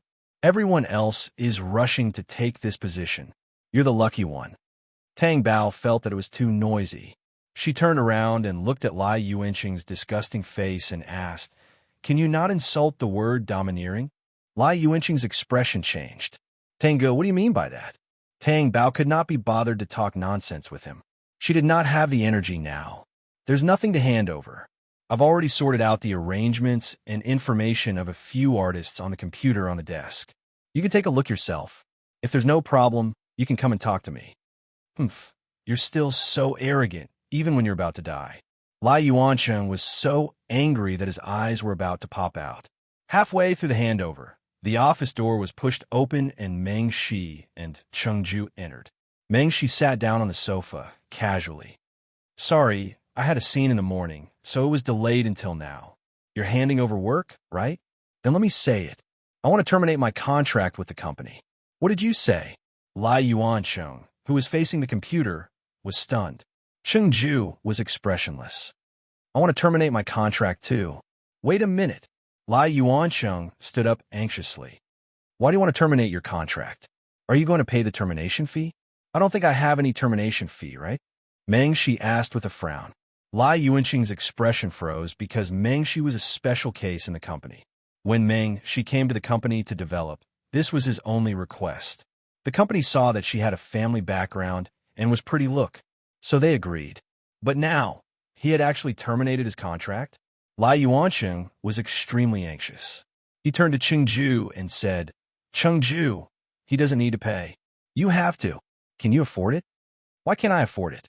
I'm filming a TV show now. Brother Tang didn't accept any commercial activities or TV shows for me, so I just want to pay the termination fee. Cheng Ju said. You. Before Lai Yuancheng could speak, he was interrupted by Meng Shi. If she can't afford it, don't you still have me? What's the hurry? Anyway, I won't let your company suffer any losses. You guys are really blind. The company has put so much effort into training you guys, and you guys actually want to leave? Where are you going? Our company's rival? From what you've said, it sounds pretty good. However, we don't want to fight with you. It's very boring. Meng Shi shook his head in disdain. I might as well tell you that we will go with Tang Ge. With her? Was this a joke? You're just a manager. Lai Yuanqing mocked. You don't have to worry about that. If we don't have a chance, that's our problem. Cheng Ju said indifferently. Just then, Xiaoding walked in and said anxiously, Agent Tang, can I go with you? Can you bring me along? I don't want to work here anymore. I want to follow you. Tang Bao was a little surprised, but it was normal when he thought about it. Lai Yuanqing's bad reputation was not ordinary. All right, anyway, as long as I have food to eat, you guys definitely won't starve. Agent Lai, there shouldn't be a problem with handing over the work, right? Then I'm leaving. Tang Bao stood up and left the office. Meng Shi, Cheng Ju, and Xiaoding followed. Lai Yuanqing was so angry that he smashed the office. He had never expected such a situation to happen. Tang Ge could get lost, but were Meng Shi and Cheng Ju so ignorant? Following Tang Ge and drinking the northwest wind? Tang Ge must have played some tricks on him. Otherwise, this would never have happened. This was great. He had seen Cheng Ju and Meng Shi as artists who could make him a lot of money, but now they were both gone. Then what was the use of him being a manager? When they were outside, Tang Bao said, Cheng Ju will finish filming in half a month, and Meng Shi still needs 2 months, right? We just need to finish filming properly. Brother Tang, are you preparing to open a studio? Cheng Ju asked. Yes, I've already decided, but there's something I want to ask you guys and hear your opinions. If my studio is set up in D City, will it be inconvenient for you guys? D City? Cheng Ju was surprised. Meng Shi naturally knew what it meant to be there. He asked, won't it be harder to survive there? You don't have to worry about that. I have a way. I just want to know what you guys think. I don't care. Anyway, I'm following Brother Tang, Cheng Ju said. Tang Bao looked at Meng Shi. You too? Do you even need to ask? Meng Shi glanced at him. All right, it's settled then. I'll make arrangements while you guys finish your final work. I'm going to resign for Liang Jichao now, Tang Bao said. Meng Shi sneered. I can't wait to see Liang Jichao's exasperated expression. That was indeed the case. After Tang Bao resigned and left the company, Liang Jichao was so angry that he couldn't calm down in the office. When Lai Yuanqing knocked on the door and entered, If he hadn't dodged in time, a folder would have almost cut his head off. Look at what kind of handover work you did. You handed over all the people. Liang Jichao vented his anger at Lai Yuansheng. Lai Yuansheng expressed his innocence. Uncle, this isn't my problem. Tengu is too sinister. He probably knew that the position of deputy director wasn't good, so he made preparations in advance and even poached all our profitable artists. This Tengu, I really underestimated him. Liang Jichao sat on the chair, his chest heaving with anger. Yeah, I used to think that he was quite scheming, Lai Yuansheng agreed. Then what about your scheming? Why can't I see it? Why did you lose to Tengu? I wanted you to be the leader, and this is what you did for me. Can I still count on you? Uncle, don't worry about that. Even without Tengu, I can still help you make a lot of money. It's not like Tengu is the only one capable. He only knows how to scheme against the people in the company. Such a person isn't good outside. Even if that was the case, how could Liang Jichao be happy that the company had lost 2 generals? If it weren't for that idiot Lai Yuansheng, how could things have ended up like this? Lai Yuansheng thought to himself, what does it have to do with me? You were the one who wanted to promote him, not me. You're tuning in to the Warrior Lore YouTube channel. Don't forget to subscribe and join us on this journey to catch the most captivating stories.